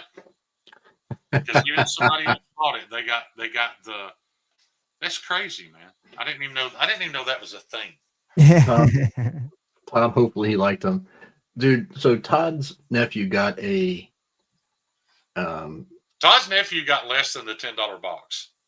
No. He got a budget to spend. I think it was like $50 or $75. I can't remember exactly how much. And I counted up how much shit I got. It ended up being well over 20 knives, plus T-shirts, swag, and other shit, all for $75 or whatever. For a kid, though, to have a box of 20-something pocket knives. Yeah, that was awesome. $100, okay. But yeah, Todd, it was so much crap. I couldn't believe how much he got for the money. But Todd, he didn't need to know shit about knives. He needed 20-something knives. That's some of those games with microtransactions. There's this one that's a wrestling game. It's on the phone, like wrestling something. But that guy DSP, Darkside Phil, who's one of the worst beggars on the internet. Well, people have always investigated where his cash goes. He's addicted to that game, and he spends 6 figures a year, over 6 figures. Let me talk about something sickening, John. I was watching one of those body cam things last night, and they went to this girl's house. Apparently, she was a fairly popular streamer, probably, I'm guessing, adult content streamer. And they went to her house, and she was live streaming when they got there. So she was in like her panties and a bra, and had the little rabbit ears all on. And when they came in the house, they found her 2-year-old son dead and had been dead for a week. And you're kidding me. Live with her child dead in the crib. You know how it died? Starvation. They literally had she been one of these people that streamed constantly? Is she American or? But her and her man were both meth heads. Meth heads. So she was streaming, trying to make every dollar she could to support their meth addict and not feeding her kid. Dude, I mean, and she still only got like 35 years. That should be life in prison, dude. That should be put under the cell. Yeah, right. I mean, did you see it, Terry? She wasn't even that cute. You could tell with a filter she probably would have been cute, and she was my body type. But even I had to draw the line somewhere. Did you quit super chatting her before or after you found out? I'd never heard of her until I watched her. I'm kidding. I told y'all a long time ago, and everybody laughed. I actually created, I don't know if I created an OnlyFans account, but I followed this chick on OnlyFans, and I paid the $10 a month. I'm not going to lie and say I wasn't curious to see what she looked like naked, because I was. I have a problem. But I did it mostly out of curiosity, and it took me about 30 minutes to figure out how that works. These girls come in, and when they want to sign for OnlyFans, they bring them to a location. They do like this 8-hour photo shoot. They take tons of pictures, tons of videos of everything that a warped human mind can think of them doing on camera. They stockpile all that footage. They pay the girl for it. She goes home and never has anything to do with it again. And they sweaty little Indian motherfuckers over in Bangladesh are actually running the account. Because when you chat with them, if you chat with them for a few minutes, you'll start to hear their poor English in their chat. So you're not even talking to those girls. They'll get like, depending on how pretty they are, whatever, they might get a few $1,000 to do the shoot, and then they don't have anything else to do with it. That's not all of them. There are a few that are actually ran by the girl that owns it, but the majority of the big ones, they don't have anything to do with that bullshit. Terry, that's because we're parents. Keep in mind, when you're sitting there sexting with this hot chick on OnlyFans, you're actually sexting with a sweaty little 30-something-year-old Indian man who's got a script to know how to extract money from you, because that's the end goal. He's going to post you a video of what you wanted, but you're not quite going to be able to see exactly what you wanted to see. $40. Complain about it, he's going to upsell you the next video. I love Ron White. That is a damn lie, Jeffrey Dawson. I can vouch for that. There ain't I haven't seen two alike. And I'm talking about. That's not what it says. Read it again. Oh, you want to? Yeah. Okay. Never mind. Yeah. I thought you said if you've seen one naked, you've seen them all. That's a lie. But yeah, you're 100% right, Jeffrey. My bad. Yeah. I like the old quote about, no, you don't pay the prostitute for sex. Charlie Sheen said it. You pay him to leave. Yeah. And there was still nothing funnier than Ron White doing his Tiger Woods bit. Have you guys heard that? No. Oh my God. He did this right after the whole, like, his scandal of all the women coming back out. And he basically justified it by saying that he was a savior because most guys sleep with every woman that they possibly could. And he only slept with 13 out of 100 and some thousand women that wanted him. Could you imagine spending a day in a Hooters booth with Ron White and John Daly? You know Ron White's sober? I know he is now, but back in the day when he drank, can you imagine sitting there sipping bourbon, drinking beers with Ron White? The stories. Just the story. Oh, mighty, man. I bet you couldn't breathe. Your ribs would be so sore from laughing by the time you left. Ron White's a great storyteller anyway. And I think John Daly's a natural storyteller just because his life's so colorful. Yep. Paul Mills. Imagine if John Daly had taken his career seriously. Yeah, because Ron White talks about that all the time. He's like, that motherfucker don't practice. He's like, I asked him one day before a match. Hold on.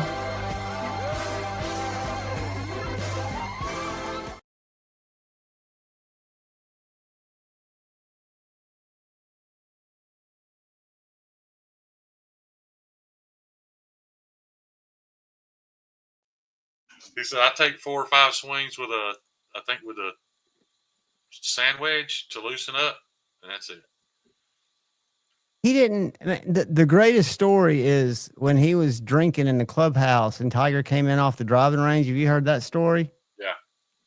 And then Tiger came in after, and they were still drinking after dinner, and then Daly beat the shit out of him the next day. Yeah, but that was one out of how many times? I know. But still, the fact that he ever beat Tiger Woods, a fat cigarette smoking, whiskey guzzling. Dude had so much raw natural talent. It was unreal. And it's funny, Junior, his son, is pretty accomplished as well too. Yeah, kid walks around with like $100,000 in his pocket to bet on the greens and just living life, man. And Todd Carr, you are 100% right. No, his son, Junior's down to earth. Yeah. Oh, I know he is, but I'm just saying he's a high roller. If you're gonna play golf with Daly Jr., you better have a pocket full of cash. Well, he just graduated from Arkansas. And he wasn't the best player on that team. That kid that he hangs out with all the time is a better player than him. Hey, what'd Lane Kiffin do? Drive the ball as far. Lane Kiffin's an absolute douchebag, but I hate him. But did he go to LSU? Yeah. He's always been a douchebag. It's not anything new. But he's a douchebag in the fact that just like everybody else, he's trying to get as much money as he possibly can for what he does. So, yeah, but just the way he handles himself and right. I mean, he got on that what was it, USC that he just got on a plane and left? I was still drunk, actually. Yeah, that was a funny story. When and where? God, it was like 94. And we have the round table, I'm sure it was. And I got my bottle of Jack Daniels then. And TW comes out in a suit. And I go, where are you going? He goes, I got a guitar on stage for you. You got to go to the dinner. I didn't know anything about a dinner. Bud didn't even know about a dinner. I'm barefooted. I got my shirt tucked out. I got shit spilled. That's where he played Knocking on Heaven's Door. Yeah. That's another story. But you know what's great about John Daly is that in a world full of Tiger Woods, he needs John Daly. You need that. They could be best friends for all we know, but you need that exact opposite to bring attention to the sport. He's such a, this is the story right here because he kept trying to get him to come have a drink with him. You know what's absolutely wild though? Yeah, that doesn't always work. Ever since you mentioned that, I tried it because, like I said, I have a problem. Maybe me and you need to get together. Maybe I'm doing something wrong. No, maybe you just need to quit searching. Yeah, maybe so. There was nothing sadder. I remember watching it live. Daly was on a course in the middle of summertime, and he was going through DTs, and he had it was 90 degrees out in the summertime, and he had put on his Gore-Tex rain suit and was out there just shivering and shaking on the course, going through DTs. I mean, it was disgusting to watch. Did he try to drink or do anything to knock him off, or did he just play sick? No, he ended up trying to play, and then he ended up withdrawing because he was so sick. Tell you, I got a story for you since you mentioned that. There's this one who's very popular on Instagram. Let me tell you how smart this chick is. Because of people like me and you, and she knows that people would just look up her name and look for OnlyFans leaks, she named her page Daisy Taylor. Do y'all know who Daisy Taylor is? Mm-mm. If you look up, do not look up Daisy Taylor. First, Daisy Taylor is a trans. It's a chick that still has a penis. So she named hers. She used that person's name with like a hyphen or something, but it doesn't matter. When you type in that name looking for her, It's going to be overpowered by that other one. All you're going to get is this chick with a dick. Yeah. Which will hopefully turn you away before you get to page 2 or page 3. Right. She was smart. Yeah. And a lot of them are doing that now, but some of them are just using like, popular retired porn stars' names so that when you type in their name thinking you're going to get to see some free content, you're just inundated with this content that's been on the internet since day one. That's got to be, though, somehow just terrible for society. Me too. I mean, they can have a little one. As long as it's a little tiny one like this, that's okay. I'm with Matt. As long as it's smaller than Marty's. Yeah. Because they all have one. Yeah, little guy in the canoe. Yeah, they all have one. Some of them are more defined than others. But I've bumped into one that was downright scary. yeah. I've seen one the size of my entire pinky finger, but I didn't have to do that. I'm just saying I saw it from afar. Thought it was an alien tongue. Yeah. That's the devil. Shane has an acceptable cheek to pitch ratio. Interesting. Maddie, they all have one. It's just, the shape and size. At what point does it start to freak you out? That's the question. What's your threshold level? Yeah, what's your threshold of penis? Man, I'll tell you what's worse than that is the beef curtains. I had a beef curtain one once. I hate to complain about it. I'm the same way, but they can't help that. I know. I feel bad that I don't like it and it is natural. And in all honesty, gynecologists will tell you that women with them have more sensitivity and whatnot. It's actually better. But it makes me kind of throw up a little bit in my mouth.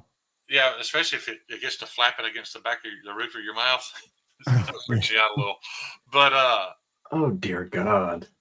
But I didn't know this. I was watching this news article where the number was in the millions.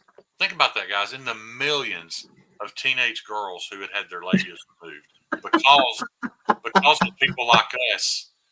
Because of people like us that don't like curtains, they surgically had their labia removed. Shane, read that. I see it. What comedian was it that talked about that? There was a comedian that that's where he got it, but it's kind of true. But the truth is, Todd, the cop was around in the 70s too. You just couldn't see it for the bush. Jeffrey Dawson, fuck no, I love me some Arby's. Give me that Arby's sauce, baby. If you ever had any long enough to literally hit you in the back of the throat and gag you a little bit, it's rough. Winter fits, she says. Or if it gets that I have this weird going on the side of your cheeks. That you guys don't understand how deep my sickness runs. Kyle has a hint about it, about how picky I am. And I am well aware that in no way do I deserve to be picky. But you know how some girls get that darkening on the sides? I am out. If it's there, you better leave the lights on. Don't let me see it the first time, because if you got to travel with the magic eraser. If I see it, I'm done. I can't. Yeah, I'm way too picky, dude. Don't have no fucking toe fungus. I don't care what the rest of you looks like. I'm out. I've got this image that Marty's never actually seen one. It's always been dark, and he just kind of fumbled around and down there. He wouldn't be in a minority. I have several friends that have never seen their wife naked. They refuse to take their clothes off in front of them. Have great affairs, great love lives. Their wives just have some self-esteem issues, and they refuse to get naked in front of them. So it's entirely possible. Yeah, well, not mine. It's just, you know. I caught a fucking baby coming out of mine. That'll kind of change your whole perspective. It will change your outlook on it. You said somebody's turned inside out and fucking and spit out a fucking library. Spitting out an alien creature. It is life changing. That's $1 million idea. You're right, Jeffrey. There you go, Shane. Magic eraser condoms. Then you could go and clean up mankind. Those dark sides. Yeah. Jeffrey, I think I know several. I've met several, but I don't do it myself because, you know, she never said. Yeah, see, I know guys that I've got buddies that I've known forever, been swimming in a river with them, and they never take their t-shirt off. It's usually because they got a little bit of man boob and they're embarrassed by it. Everybody's got a little man boob if you're a little overweight. I'm just not embarrassed by mine. Hell, I show mine to y'all all the time. You get tipped for yours. Yeah. That's all I'm getting at is you can't hate on people for their insecurities. That's just part of life. No one's hating. Yeah. No one's hating at all. I don't think. And I think I know when push comes to shove, I didn't discriminate. You know, I'm a grower, not a shower. You couldn't pay me $10,000 to drop my drawers unless the situation was right. I'd embarrass the shit out of myself. Oh yeah, I'm a scared turtle, man. Yeah. What's Crispy's phrase? Always a little button on a wool coat. Yeah. Yeah. Little mushrooms on Mario Brothers. I'll tell you, man, it's not as funny for you guys, and it wasn't funny at the time. But in hindsight, when I got in that relationship after being married, it was my first relationship, my first kiss, my first anything sober. So I was totally sober. I mean, this is even before I went to be California sober. Better or worse? Well, it was worse, dude. I had to go to the doctor, and that's when I found my Indian pharmacist, when I realized how much they charged. I don't know how much of it was. I think a lot of it was my brain. It just wasn't as good as you remembered when you were No, I think I knew I was dealing with somebody that had a psychological mental illness. Oh, they had to have a mental illness. I'm not interested. Well, me neither. But at the same time, they have to have one to sleep with you too, Javon. What's that? They also have to have one to sleep with you too, Javon. My favorite phone call. Kyle's heard this. My favorite phone call ever was I get a phone call on a Wednesday, and this chick's like, "Hey, we're not going to be able to hang out Friday." First of all, we had not made plans to hang out on Friday, but she said we're not going to be able to hang out on Friday, and I said, "Why not?" She said, "Because I have to go back to Chattanooga and get my psych meds balanced."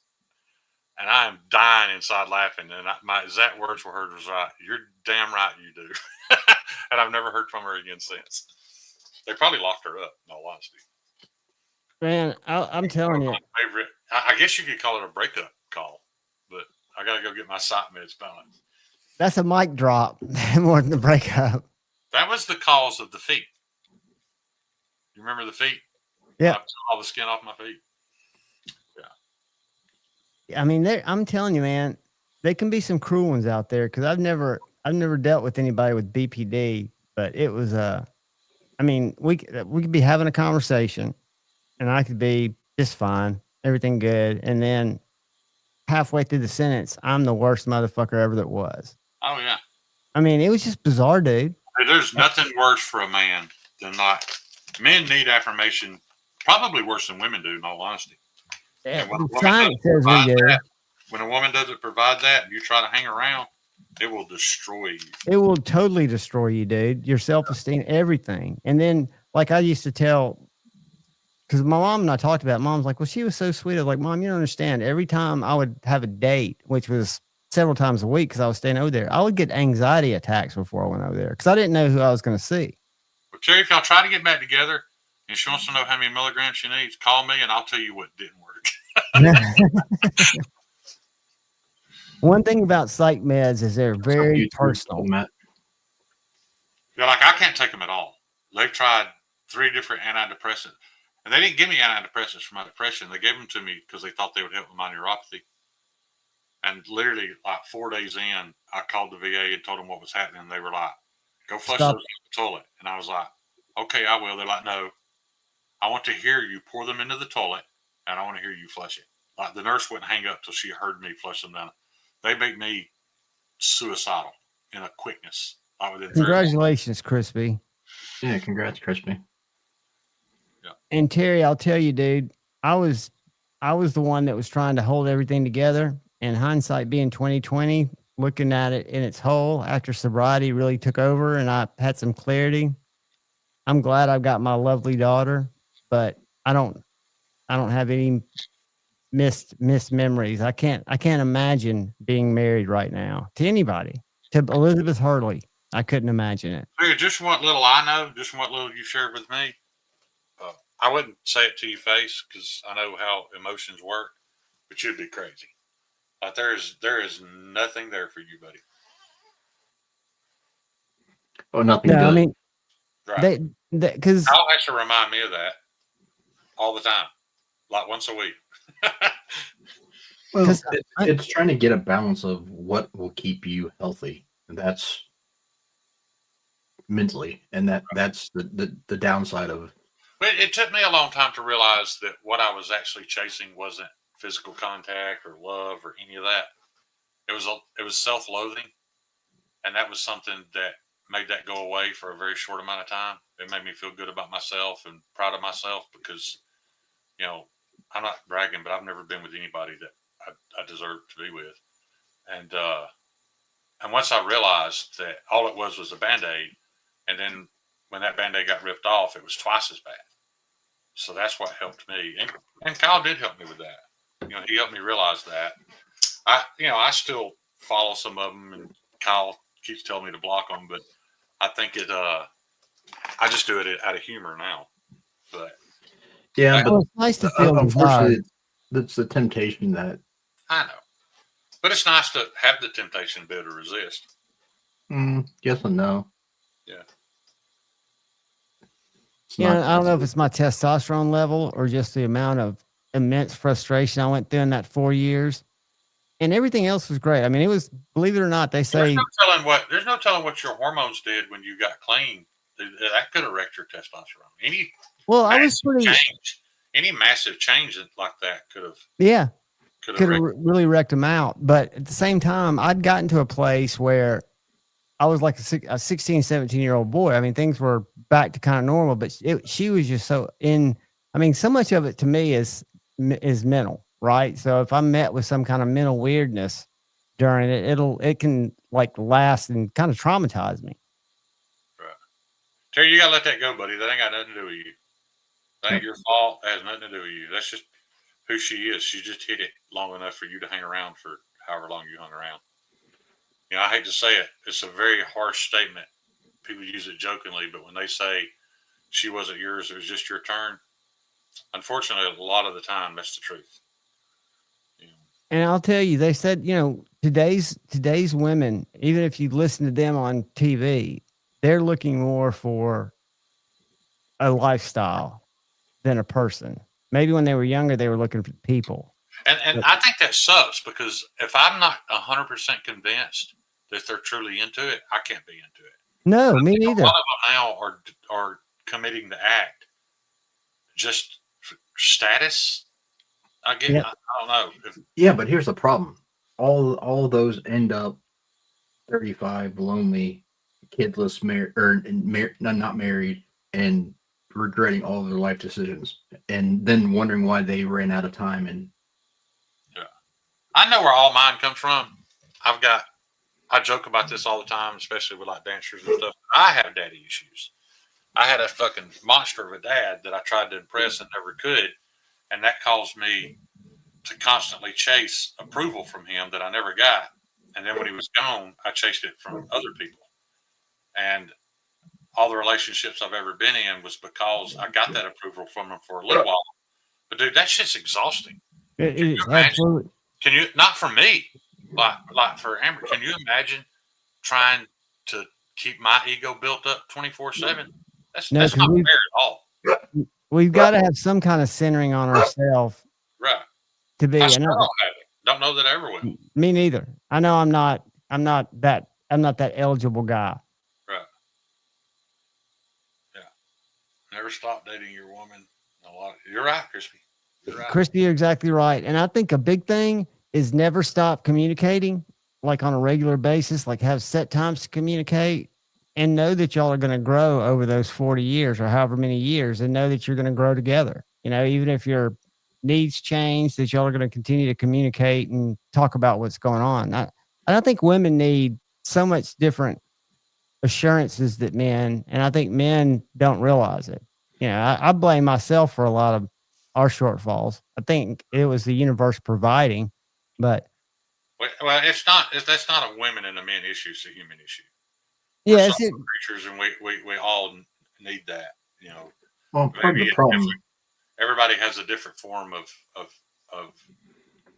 achieving it, but yeah. But women are much different in wanting security and nesting habits, where men are more. I mean, there are genetic differences in things that each gain from the other sex. I had a girl tell me one time, she was very wise, and it was a girl I was dating. We were talking about love, and I mentioned, when I said something about it, she laughed like at the concept, and I was like, "What do you mean?" She's like, "Shane, girls don't need to be loved." She's like, "Men need to be loved. All women need is to be desired." Here's the one downfall of that society put out in the last 60 years is the fact that in order to be happy, you have to get the perfect one, and you don't. What you need to find is the perfect one for you. Right. And unfortunately, people think that they deserve the more fact than they can get. The fact that I'm blessed with the beautiful situation that I'm in now, as fucked up as my life is, you know, the fact that I still have what I have, none of you would understand it. Kyle and John are probably the only two people in here who even know about it completely, but it's crazy, you know.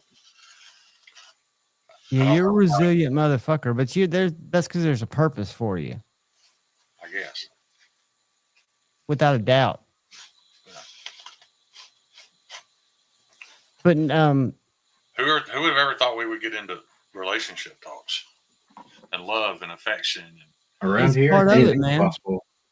It's part of it, and it's something that everybody needs love. I mean, from something.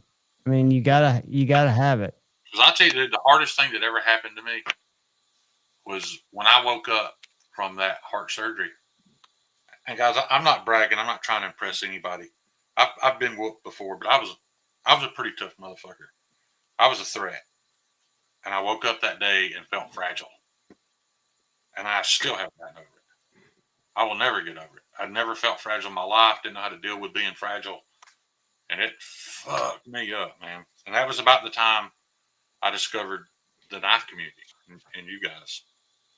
You know, sadly, I've only since deteriorated even more since then, it seems like. But well, we're getting older. Bingo right there. Yeah. I guess so, not. Yeah. The only bad thing is it's cool that we can talk about this kind of stuff, but it's also very dangerous. It's easy for somebody to go back and watch or listen to it. You know, try to embarrass you and use shit like this against you. But who cares? Yeah, as long as you're being yourself, who gives a shit what people think? Yeah, exactly. I quit caring probably when I turned 50, I think it was, when I realized that other people's impression of me were going to be that regardless of what I did. You're right, Steve. I pissed all over myself. It was burning. I was on fire, dude. Looked like dribbling down my leg. That was rough. I'll tell you, one of my worst pain things was I'd broken my ribs and they just about healed, or I thought they'd healed, and I was laying on the couch and fucking sneezed and didn't think anything about it. Just sneezed and just pissed on myself. Had to change my pants, my underwear. It was fucking horrible. It was the most pain. I was just like, what'd you do now? I had torn my ribs. I'd had a skateboard wreck, and it was about ribs, and it was my whole left side, actually, but it was about 6 weeks into it. So it felt, I could walk, I could sleep, I could do normal stuff, but I sneezed. And when I sneezed, it pulled somehow all those muscles. And it was just fucking horrible. Rody, you knew what you were signing up for when you came in here.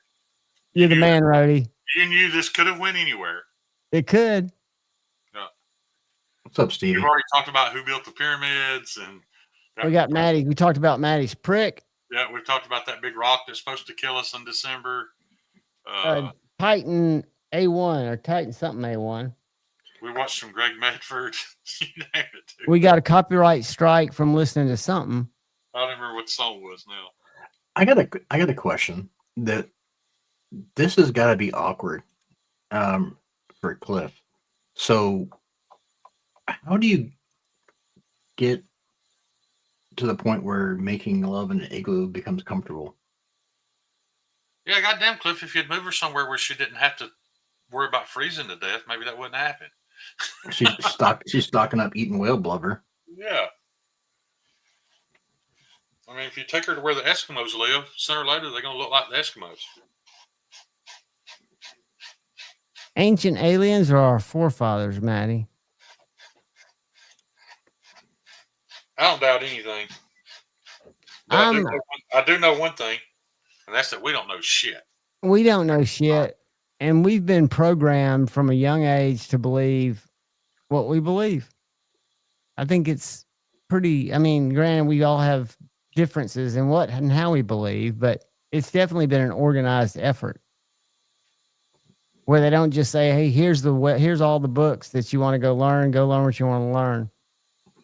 No, that's also people believe what they want to believe. True.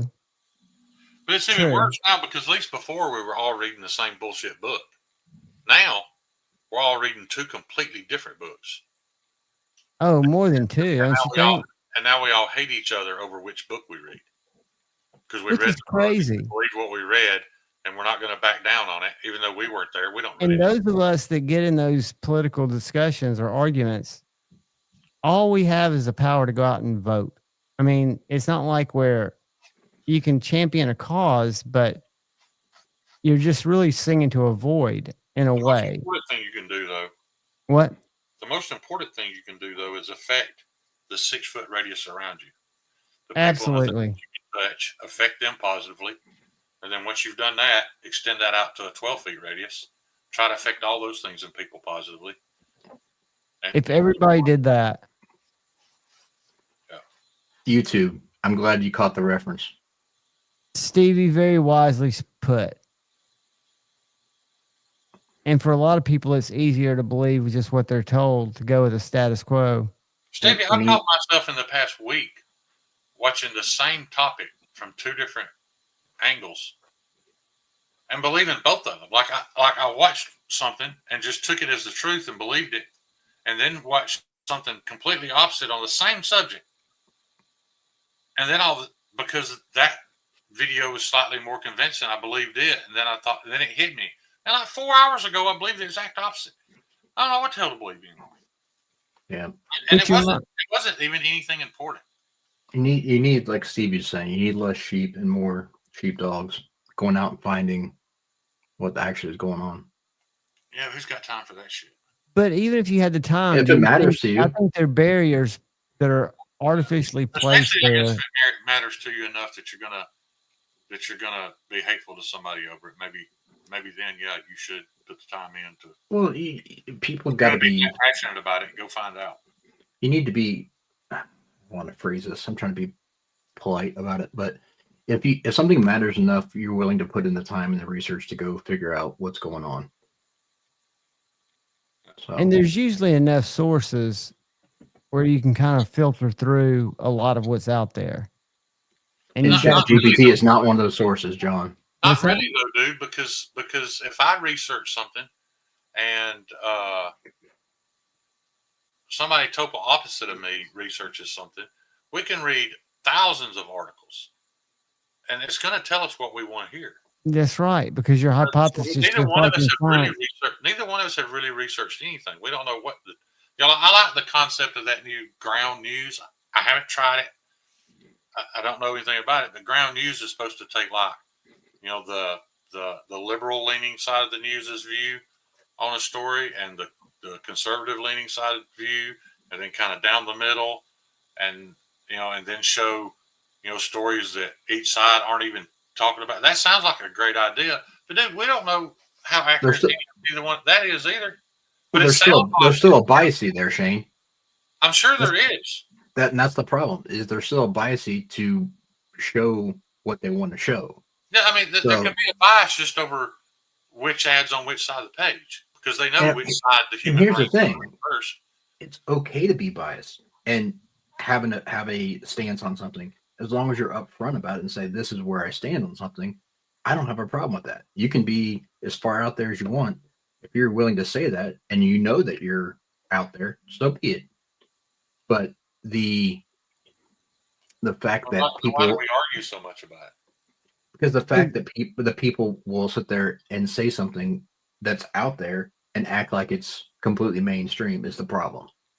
They're already kind of setting their ideas. For them, it may be mainstream though, Kyle. Like they may have seen that shit 1,000 times. Doesn't matter. Yeah, it does. Again, no, it doesn't matter because Shane, go back to what I've always told you. There's no such thing as this whole stupid phrase of speaking my truth. No, there's no your truth. There's the truth, and then there's not the truth.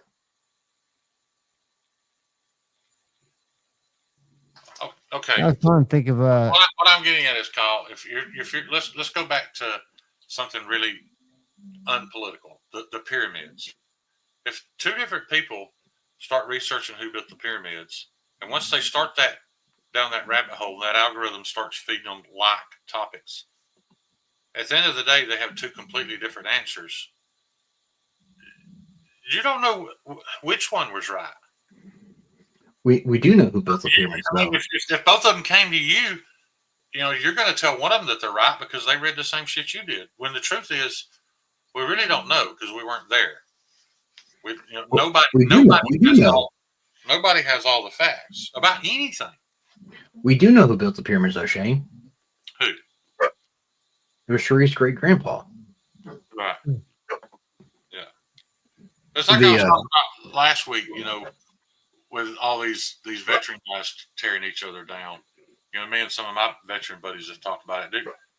And not me and Meathead can tell a story. And there will be facts that don't line up. We were both there. We were both right in the middle of it, side by side when it happened.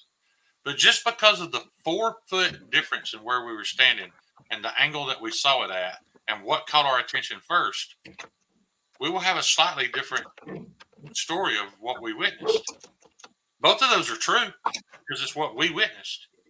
And memories are not. I can't tell him what he saw didn't happen. And there was something I read last week talking about all memories are like a combination of what you remember and what really happened. So your truth, not to go against what Kyle says, we kind of embellish our memories without doing it consciously. Like if you're embellishing a story. Kyle is right. I mean, yeah, there's a right and a wrong. Other people were hovering over that situation I was just talking about that me and Meathead were in. And they all saw the exact same thing happen. That is the truth. However, that doesn't mean that even though we were right there in the middle of it, that we saw it the exact same way. That our brain reacted. Correct. I'm not discrediting that, Shane. What I'm saying is though, there is 100% a fact, true story, or a true part of that story, and we've gotten away from the fact of actual subject matter experts, research, trusting when people have done the time to look into, history, and then using those as sources versus people hypothesizing using their emotions. Right. Yeah. I think we were just better off when we got little pieces of news off of a crinkly piece of paper on Sunday. Yeah, but the problem is there was the same thing then, Shane. They were still driving the narrative. People think that the news. I'm sure, but not. I don't think Walter Cronkite. Oh, he was horrible. He was one of the worst. The narrative as they do now. He was 100% a shill in giving out information what he was told to give out. It's been documented. He's even came out and said, "I'll say whatever they want me to for money." Which is wild. And I think it might have been easier. At the end of the day, the answer is there still is no answer because we're not all capable of witnessing the exact truth as it happened. So there's no fixing it. And there's so much to muddy the waters from even what you see versus what you hear and how all that information comes together. I mean, you can look at mass. Is it's way worse now because we're inundated with all this information that may or may not be true. Like there's never been a generation that's had access to as much information as we have. Bingo. And be as ignorant as we are. Right. And that's true. But don't you also think from an ease of a bigger puppet being able to control a narrative in the old days, like the days of Kennedy, since there wasn't as much information out there, you could just get those on the fix and streamline it where you didn't have as much free thinking out there being published. Well, it was also back in the time when people actually trusted their leaders. So therefore you believed what they were telling you because you hadn't been quote unquote deceived for so long that you didn't question everything that came out of their mouths. And it was a lot easier to believe that as the truth than looking at everything skeptical. Because I don't think you know about everything in 20 seconds. You know somebody. Hang on, I'll be right back. You know what somebody wants you to know in 20 seconds. Whether it's the writer, the editor, the owner of said media, whatever. That's all we're ever going to know is what people want us to know. And it all has an agenda. It absolutely does. And I can't remember what video made you realize. Y'all know who runs that whole agenda? The publicist machine? Yeah, who runs all of it? Who? It's every bit of it's ran by the CIA. I'm not going to get into a conversation whether the CIA and Mossad are the same thing because I don't know enough about it. But I mean, everybody's admitted it. You know, Zuckerberg has admitted it. They've all admitted it. Go do research on Giselle Maxwell's dad. The CIA runs the entire world. Google. Leader, they're all, whether they realize it or not, they're all being controlled because leaders make decisions based on information given to them by the CIA. So or does the CIA tell the leaders what to do? Right. Like, the CIA wanted in the Vietnam War. So they made up the Gulf of Tonkin. The Gulf of Tonkin. You know, did the president at the time know that was fake? Maybe not. I know this for a fact. Colin Powell, when he said there was weapons of mass destruction in Iraq, believes it. The report he was given said there was. They made a liar out of that man. That's good military leader. A really good man. Honorable, and that's something that you just had to destroy him. Yeah. But there's it destroyed the man that wrote the actual investigation. The guy that actually put all the intelligence together and presented it to his leaders, who took everything that he found and said, "No, this don't fit." And they threw it in the garbage and told Colin Powell the exact opposite. And I know that man very well. Brody, I agree. And that's the point of having, now people are like, oh, trust what's told to you. And no, the science and hypothesis and theories are meant to be tested. To try to prove them wrong, right? That's the only way you come up with the absolute. That's always been the basis of science, is to come up with a theory and then try to prove it right. You have a theory, prove it wrong, and then you try to prove it wrong. But they quit doing that a long time ago. Yep. It's just like, Egypt digs up artifacts all the time and destroys them immediately because they don't fit. They don't fit the narrative that's been written. They have to rethink everything. Right. To me, that's crazy. That's just, and it happens all over. I mean, because I think there's just a massive cover up, and I'm surprised that it's been as successful as it has. But I do think people disappear or pass away unexpectedly because they know too much. Yeah, Rhodey, you're. I'm very analytical and logical and try to break things down in that direction, and that is how things used to be designed to be. And now everything's emotion based, and it's annoying as shit because it doesn't get you anywhere. Yeah, you end up chasing your tail looking for answers when it's right in front of you. And you're building animosity and hate for other people, and misunderstandings are being perpetuated and reinforced. Like, we don't even understand the definition of words anymore, dude. Well, Like, the willing to change them. Like just the other night, I heard a couple of guys, I'm not going to mention their names, and they used the word bigot again. And so, again, I opened my phone, and I looked it up, and it was exactly what they were doing. When you look down upon or treat someone harshly because of their beliefs, you're a bigot. And that's exactly what they were doing, but they were calling those people bigots. Like we don't even understand what things There's mean. a difference in a racist and a bigot. Right. Well, they're totally different. A bigot can discriminate against you for your religious beliefs. Yeah, they're totally different. They can discriminate against you for believing in flat Earth. So that's a great quote, Jeffrey Dawson. Yeah.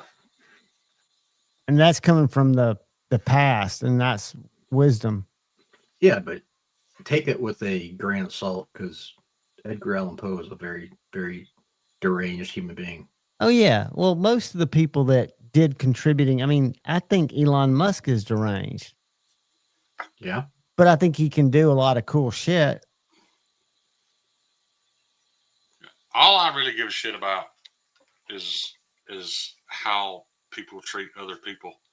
You can believe whatever you want to believe, but if that leads you to being hateful to anybody or any type of person, right, then fuck you. But if everybody if you can believe whatever you want to believe and still be decent to folks, then that's all I care about. And it goes back to what would Jesus do? And I'm not a religious guy by that standard, but whether you're religious or not, it's a pretty good way of life. It's a great way to think about. That's how Joe Rogan puts it. Yeah. Like whether it's real or not, it's a pretty good way to live, because people want to break down. There's really only one thing said in the entire Bible that matters. There's hundreds of pages of history, almost non-understandable history, that all leads to one thing, and that was when he said, "Just love each other." If you love each other, if you love somebody, you won't lie to them, you won't hit them, you won't take from them, you won't kill them. Just love them. That's all he asks. Just love one another. And if we started, like you said, capable of that anymore, unless that person thinks and believes the exact same way we do. But if you look at history, have we ever truly been? Because like you said, if we loved our neighbor and our neighbors made strong communities and everybody worked together against their differences, we would form a stronger country. But has any society ever been? No, it's impossible. No, that's not true. It is impossible, dude. It all has an expiration date. If we started over tomorrow and built a brand new perfect society, within a couple of 100 years, it would deteriorate again. It's just the human nature. That's why every successful society since the beginning of time has failed. Well, we got a big rock that's going to come save us. I believe in the rock. As things get easier and easier, as you build that society and things get easier and easier for people, the critical thinking stops, the hard work stops. People have time to sit around and think of reasons to hate one another. It's happened over and over. The issue on that, Shane, is it's idle minds. When you're busy, you don't have time to worry about nonsense. Exactly. But what I was getting at was, and a successful society is going to lead to that eventually. Right. But hear me out. Sure. Let me finish. Hear me out on this. So yes, if you're willing to let society make things easier on you, like what we have done in the last 50 years, then of course. But look at it's not a complete society, but look at a subsect. Look at like German Baptists, or look at Dunkards or Amish, they live in a society where they're not driven by the outside influence, right? They're probably the happiest people on the planet. Right. They also don't have the same societal issues that plagues the rest of us. Right. That's what I'm saying. Those people stopped it. Those people didn't allow themselves to follow. Well, that's what I was getting at. That's what I was getting at. So progression. I'm not saying that they are perfect because it may not be what I like, but they have a cleaner way of living and it's healthier for them as a whole. Yeah. They have some ways of life that if you offered it to me, I'd be like, man, the hell with that. I don't want to do that. I don't want to live under that rule. However, and the thing to remember about those people is they all have a choice. At 16, they can go do whatever they want. The good old Rumspringer. What the outside world's like, and if they want to come back, they can come back. And the majority of them do. So what does that tell you? That even after they go get a taste for it, even after being sheltered from it, so you know their first experience with it is incredible. They realize how corrupt and how wrong it really is. No, their first experience with it is incredible. Like the first time they have sex with some secular chick is incredible. The first time they have some beers around a campfire with some buddies, that's incredible. It's just they let them go long enough to realize how damaging it is. That's why they all come back. Well, you get, was it roughly 2 years? And then... Well, that kid that was on Theo Vaughn said, yeah, there's not a time limit. There's so many. I know exactly what you're talking about. But when you go into but typically the Rumspringers last around 2 years. And when you come back, you're expected to go directly. If you accept and go to the church, then you're basically almost setting up for marriage at that point. You're expected to. Yeah. Robbie, I'm sure you're right. I mean, I don't know if they have this. I'm not saying they're perfect already. I'm just saying they definitely have things figured out better than what we do currently. They may have the same amount of issues that we don't know about, but I don't agree that it's the same issues. Like they definitely don't have these social media issues if they don't have social media. That's not possible. And social media is it's just human nature. That's why every society has collapsed. Oh, Rhodey lives in Amish Central. Yeah, but I don't think Amish Central, I don't think the Amish is now what it used to be either. That's why there's so many different sects. No, they've evolved too, because a lot of them aren't necessarily quote unquote orthodox, that they're not. Because I mean, I know there's some that are around here. I mean, they drive brand new big SUVs and and they have cell phones and like stuff that a lot of the groups won't let them. Yeah. But then the ones I knew, like they weren't banned from using electricity. Like they could use a cordless drill on a job site, but they couldn't have electrical lights and televisions in their home. Like if it was something that allowed them to do labor more efficiently, they were allowed to use it, but not luxury. They couldn't use electricity for luxury. Really, I know they've got issues too, but I grew up with one of my good friends was German Baptist, so they definitely have different lifestyle, but I think they're not subject to a lot of the same issues that we are. And once again, everything that I know is from in my 54 years of life, maybe 4 different interviews I've watched. It's entirely possible all 4 of those people were lying through their ass. So maybe I don't really know anything. It's entirely possible that Kyle's buddy lied to him about everything he knows. That's we all know. I think the key to being intelligent is to realize that knowledge is not within you; it's out there to be learned, and not quit trying to learn. I think the key is, like I said, is to affect a 6-foot circle, and when you've perfected it, then double it, and you've perfected that, made everything in it beautiful and happy and perfect, double that. But I guarantee you won't get past 24 feet. No, you won't be able to probably double that or do it twice. Right. What's up, Cheeto? Rhodey, yeah, they're definitely different rules for certain aspects, but with some of the, or I don't know what they're called. I hate to use the word sex if that's not right. But with some of the sects, they're still completely against electricity altogether. They still don't use it for anything. But you go right down the road, and that church, that group has electricity. And you go right down the road, it's all different. Yeah, that well, is I think it's just correct. it goes without saying that if you can turn off a lot of the noise that comes into any community or anybody's head from social media, which is obviously controlled by algorithms to make you feel. Do you understand what my point with the 6 foot radius, though, John?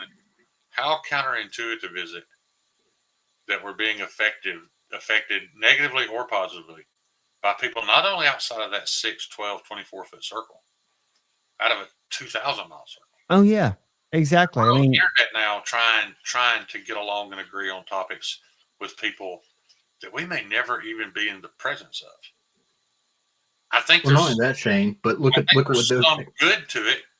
But overall, like if I take everybody I've met in the knife community, I've got a handful of people I consider really good friends.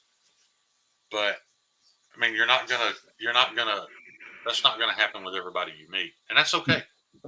That's right. Yeah, but look at the thing now, Shane. It's not just inside your local circle. People are getting influenced by foreign countries putting out information about how. I saw something today, dude, and I wanted to post on it, and I didn't know how to post it without seeming like I was trying to stir shit or even possibly being called racist.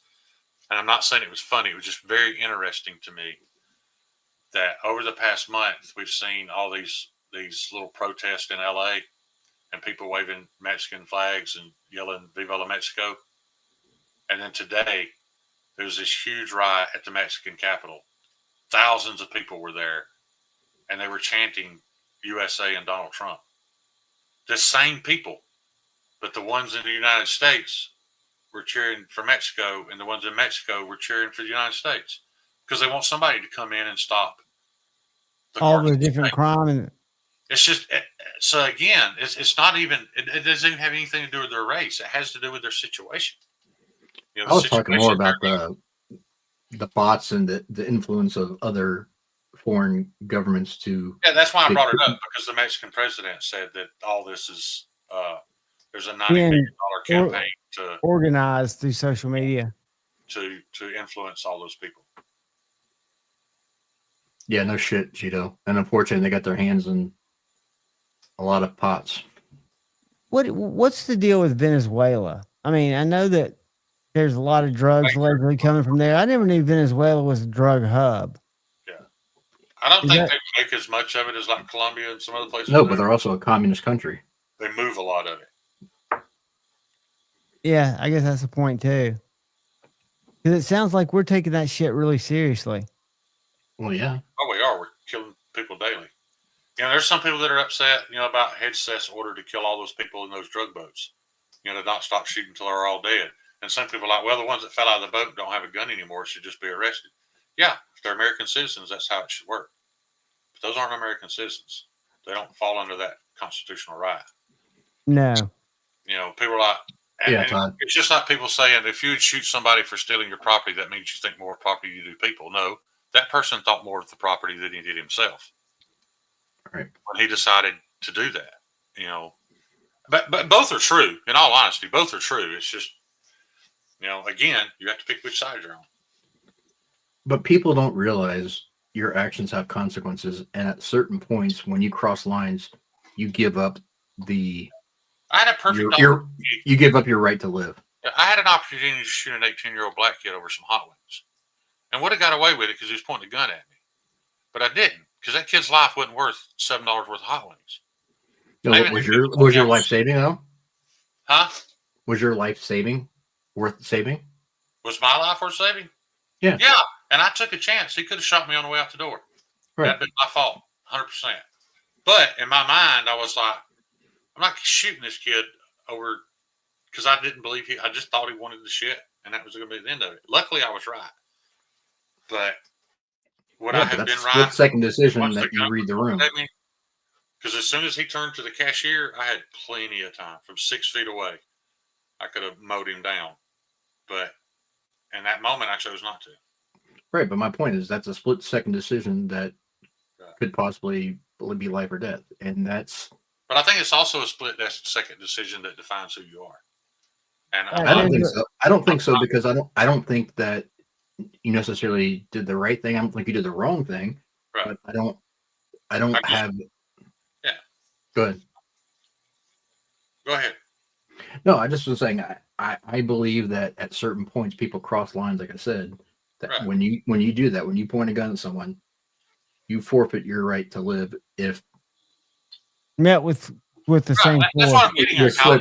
Had I done it, it wouldn't have been my fault. He made that decision when he came in and pulled the gun. Correct. But you read something deeper into it that maybe he was just he looked scared, you know, and that can be dangerous too. But you know, he didn't look like he wanted to kill. And I could have been completely wrong. I could be dead today because of it. But I'm not upset that I didn't do it. You know. Yeah, scared is one thing, but what's crazy is like I've had one pulled on me a couple times. And the most dangerous or most scared one that I ever encountered was by a group of like 14, 15-year-olds. Yeah. And it's because they have zero fear and zero consequences and don't care. And they don't have enough life. Yeah, they're further over, their brain's not even developed, dude. They don't know what they're thinking. Yeah, they have no life experience to know what's going on. But at the same time, though, Kyle, the same mind that decided to not shoot that kid when my life very well could have been in danger is the exact same mind that caused me to get out of that truck at Publix when I really didn't need to. Right. Could have just drove away. Right. I mean, that's what the police would have said had it went differently. You know, I didn't need to get out, but something in my head told me, hey, in this situation, you need to do something. So, you know, I don't know. It's just weird how the human brain thinks and how that chemistry can probably be different from day to day. You know, had that happened the next day, I might have drove off. You know, had that kid walked in that hot wing shop the day before that, you know, I might have put a bullet in one ear and out the other. I don't know. You know. Yeah, that's that moment in time, man. You can't, because so much of it, I'm sure, is subconscious, kind of, and that's a big decision. I mean, I can't imagine. I carry one every day, and have sketchy people come in, but I always wonder. You know, I feel like I've trained with it, you know, a lot, but when you're dealing with mortality. But here's the thing that pisses me off. It's not so much. I mean, it is the fact that You're exactly right, Rody. That's a very good point. What they're doing as far as being wrong. But what I'm more pissed about is the fact that they're putting you in a position where you have to make that decision. You have to make that choice. Yeah. That to me is more disturbing and more that's the makes me angrier for the person who survives and takes a shot, because you never know how that's going to affect them. Yeah, I mean, you think about that. What was that off-road truck driver? I know Patina knows who I'm talking about. He drove the Baja trucks. Him and his wife were at Five Guys during the pandemic, leaning on the hood of the car eating. These two young black kids come walking across the parking lot. He immediately put his hand on his pistol because he could just see it in their eyes. The next thing you know, that kid drew a .45 and started firing rounds at his wife. He shot and killed him. He came out on top, but he was pretty much in the same situation I was in. He didn't know if that guy was going to, you know, that guy was going to pull it. Well, yeah, actually at the time, he didn't know if he was going to pull a gun. Then when he did, he unfortunately pulled a gun on the wrong person. Not only that, Shane, but then the fact of he may have been legally justified, but then he can be civilly sued and lose money on that. And then he could also, the fact that he's got to deal with that for the rest of his life. Yeah, he doesn't like it. You know, Yeah, he's been talking about it so many times. He doesn't brag about it. He doesn't like the fact that he had to kill that kid. Because the thing that always goes through your mind is why did he do that? Why did he put me in that position? Why was I the one that had to do that? Yep. Exactly. And people don't realize that how that affects people for long term, and like the whole I want to phrase this for YouTube, the forcing the hand of a police officer to do that to someone because they put themselves in that position is just evil, because then that person has to deal with that for the rest of their life because you made a poor decision. I didn't even kill this guy, Kyle.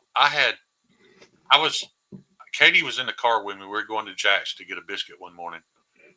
I come around the drive-through and I see this white Ford pickup truck with the driver's door open and a black male in his mid-50s laying flat on his back in the parking lot. I don't know how long he had been there, but I know several cars had drove by. It was broad daylight. Everybody could see him laying there, and everybody just acted like he wasn't there. So I got out, checked his pulse, realized he wasn't breathing, and I did CPR on him and started screaming at people to call 911.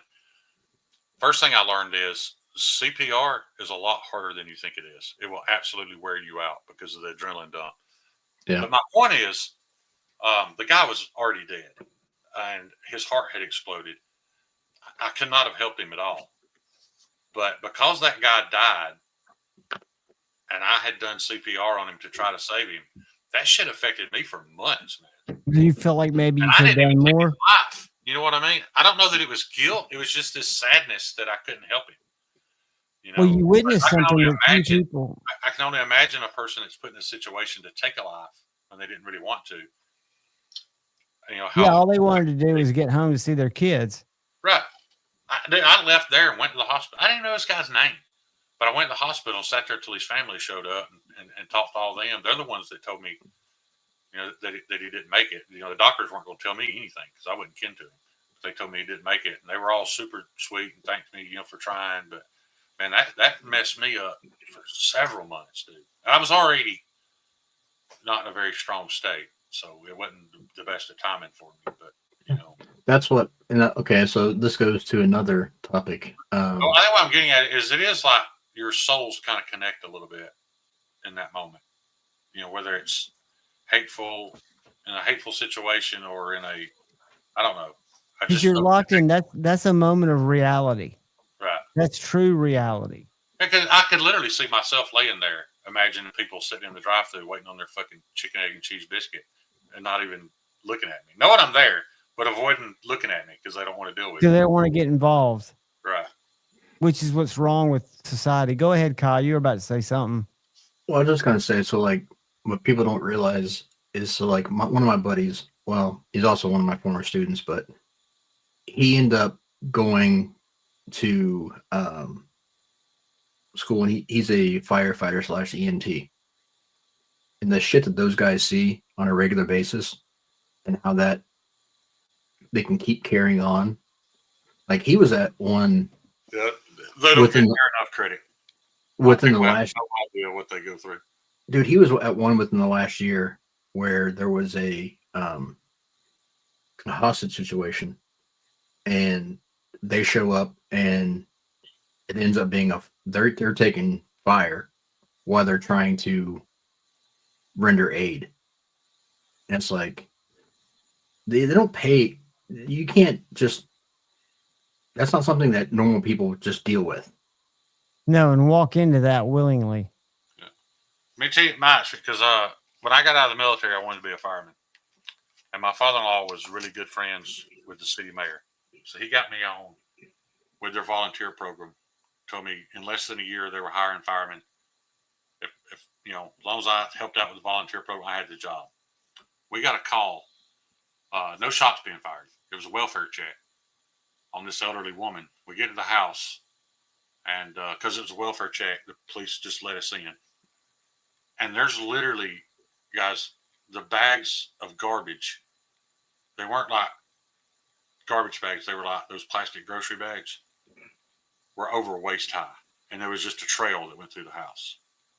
And I noticed when we went in, there was a bag at the front door, the same Johnson's giant food bags that were all in the house, with like 2 cans of soup in it. And it didn't hit me the importance of those 2 cans of soup. We get in there, we go in the kitchen, and we find her. She had fell and broken her hip, and had laid there so long, and defecated on herself, until she had fly larvae had bored its way through her blackened. When she broke her hip, she lost circulation to her legs. So the fly larva was like literally crawling in and out of what was left of her legs. Her entire crotch was full of feces. 3 of us literally ran outside and threw up. But you got to help the lady because she's alive. That's the bad part. But she lived through this. She'd been laying there for like 7 days. So we go in and get her on stretcher. It was so bad when they got her to the emergency room. You can only imagine how demoralizing this was because she was alive in a way. They wouldn't take her in the emergency room. They, right in front of the emergency room doors, they parked her gurney and hosed her off with a hose pipe to get all that stuff off of her before they brought her in. But then we find out the significance of the 2 cans of soup. It was some girl in her 20s was taking this woman's entire Social Security check and was supposed to be taking care of her and was bringing her 2 cans of soup a week. And just fleecing the money. Keeping the money off of her $1,500 Social Security check and was supposed to be keeping the house clean, keeping a check on her. But, the girl dropped the groceries off. And because it wasn't time for her to drop more groceries off, she laid there that much longer. That's when I knew fighting fires is cool. Reacting to those calls is not. And I didn't want any part of it. I knew I could handle it. So I no longer want to be a fireman. And that's what people don't understand. People talk about how hard police have got it. When police find those situations, who do they call? EMTs. Right. The EMTs have got to come in and actually touch it. And that's when I realized if all I had to do was fight fires, I'd have jumped on that job in a second. But the EMT calls, you see the worst of the worst, dude. And a lot of that stuff you can't unsee. Talking to veterans about it, and they're talking about watching infants burning cars, seeing that they're alive and watching them burn to death because they can't get them. I was like, man, I don't want to do this. I can't do this. Yep. So that's why I didn't become a firefighter. And what's weird, I'm not. It's too long a story to tell all of it, but when I was in the Navy and I was in the CVs, I wanted to go to dive school because my buddy Carl Marcus was going to dive school. And I got approved. I passed everything. I was in excellent shape at the time. I mean, I was a machine. You have to be. Just dive school, it's the same school that, SEALs go. It's not the entire BUDS training, but you do a lot of the same training they do. And I'd gotten approved, but there were no billets for a construction electrician. I would have had to cross-train to a construction mechanic. And I was like, I do not want to be a mechanic. So I couldn't get a billet to go to dive school because I refused to be a mechanic. So fast forward, I get out of the military. I want to be a firefighter, realize I can't do that, and I spent the next 25 years being a mechanic. Yeah. Life, man, the universe provides, dude. I guess so. But being a mechanic in the UCTs, not the UDT, the underwater construction teams, is not the most satisfying job either, because the only time you're really going to get to dive, once a year, you might get to dive and change out a big prop on a ship. But most of the time you're up on deck maintaining the air pumps and generators. You don't really get to dive much. And I wasn't interested. Now, Carl went on to win, to be a big shot and win Sailor of the Year, worked for DevGru, and he had a tremendous career. But he was a welder. So there were plenty of slots. Oh, God, yeah. Doing underwater welding? Yeah. Yep. Yeah. He's the guy I showed the picture of. It's odd because in that Halloween party, he's actually got on a dive suit. Like, he always knew what he wanted to do, and he did it. But he was fucking G.I. Joe, man. That dude was... I think that's the big... He's the only person that ever went... When I say Sailor of the Year, you're talking about that guy beat out Navy SEALs. Everybody. He was the top sailor in the U.S. Navy. He's the only one to ever win it with a red jacket. I think if you know what you want to be when you're little and you have conviction, you really want to be it, it's an advantage because you work towards a goal where I don't know what I want to be yet. Right. It changes. But a red jacket means you've had disciplinary issues. Yeah, you're right, John. I think about that all the time. I think, man, what if I started making knives 25 years ago? But here's the thing. This shit didn't exist before COVID. Nope. It'd have been completely unsuccessful. I'd have been good by now, and maybe it would have blown up. But, But the timing, everything happens at time for a reason. Right. And we can question it, but we can't go back and change it. That's for damn sure. Right. Lefty, KC, Ben Belkin, Sharif.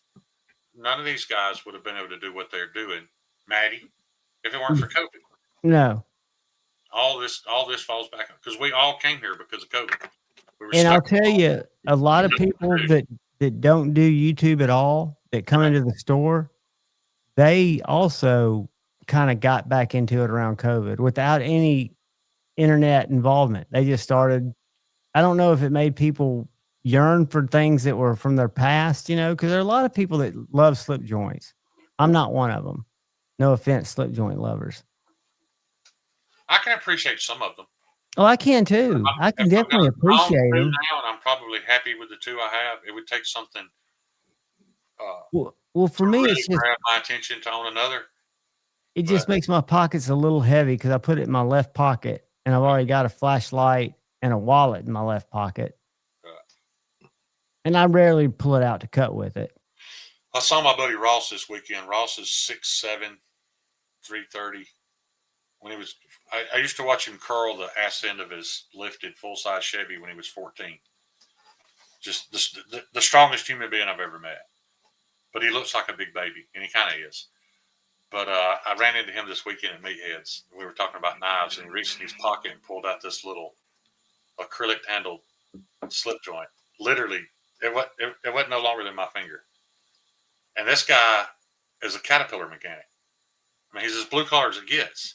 But that's what he carries every day because that's what his daddy carried. So that's what he carries. And I know I could have taught. I showed him my Spyder Co. I could have lectured him for 3 hours. But when he left that shop, you know what he was carrying? A little fucking slip joint about this big. He's going to carry the next cut everything he's ever needed to cut with it. Right. And he's comfortable with it. Yeah. Yeah, Crispy, I can imagine jumping out of airplanes. I did some crazy shit. I was really, really fortunate to get the orders that I got. It was a kind of a test/training unit. They were testing some stuff out, but that's a What was your designation? Who, mine? Yeah. I was a construction electrician. So, what was your MOS on that? Is that a... And there's not an MOS in the Navy. It's called a rate. Your rate's your job. Okay. My job was a construction. The CBs are a very small part of the Navy, and the CB stands for Construction Battalions.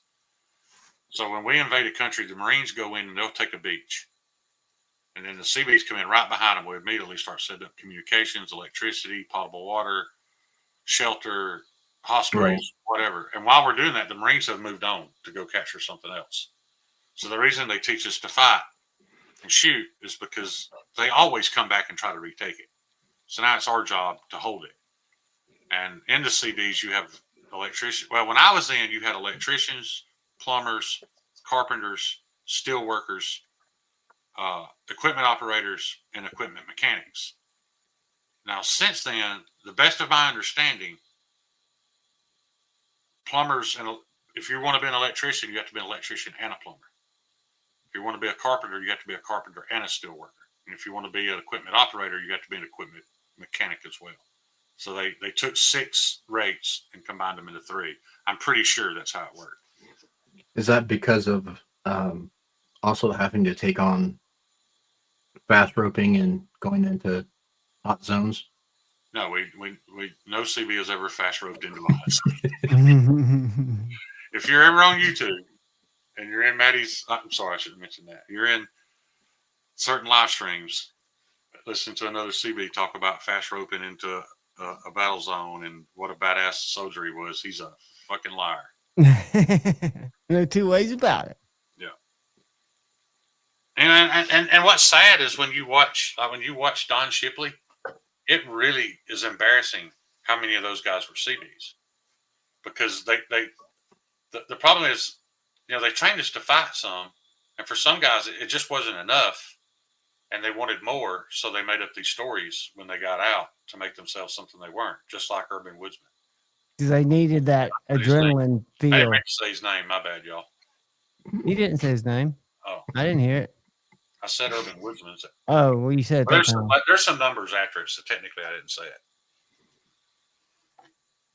What is it? It's happened many times. Like it's not uncommon at all for some Marines need to take a bridge and ask some CBs, "Hey, y'all bring this dozer up here. We'll walk behind the blade So yes, they've definitely been in hot zones, but they never fast roped or parachuted into a hot. We don't even have that kind of equipment, and there are people way better at that than we were. Why would they ask us to do it? Guys, I'm gonna have to get something to eat. Puck's driving me crazy. Yeah, it's been a good time, man. I think Man, I've enjoyed it. I love you guys. I love all y'all in the chat.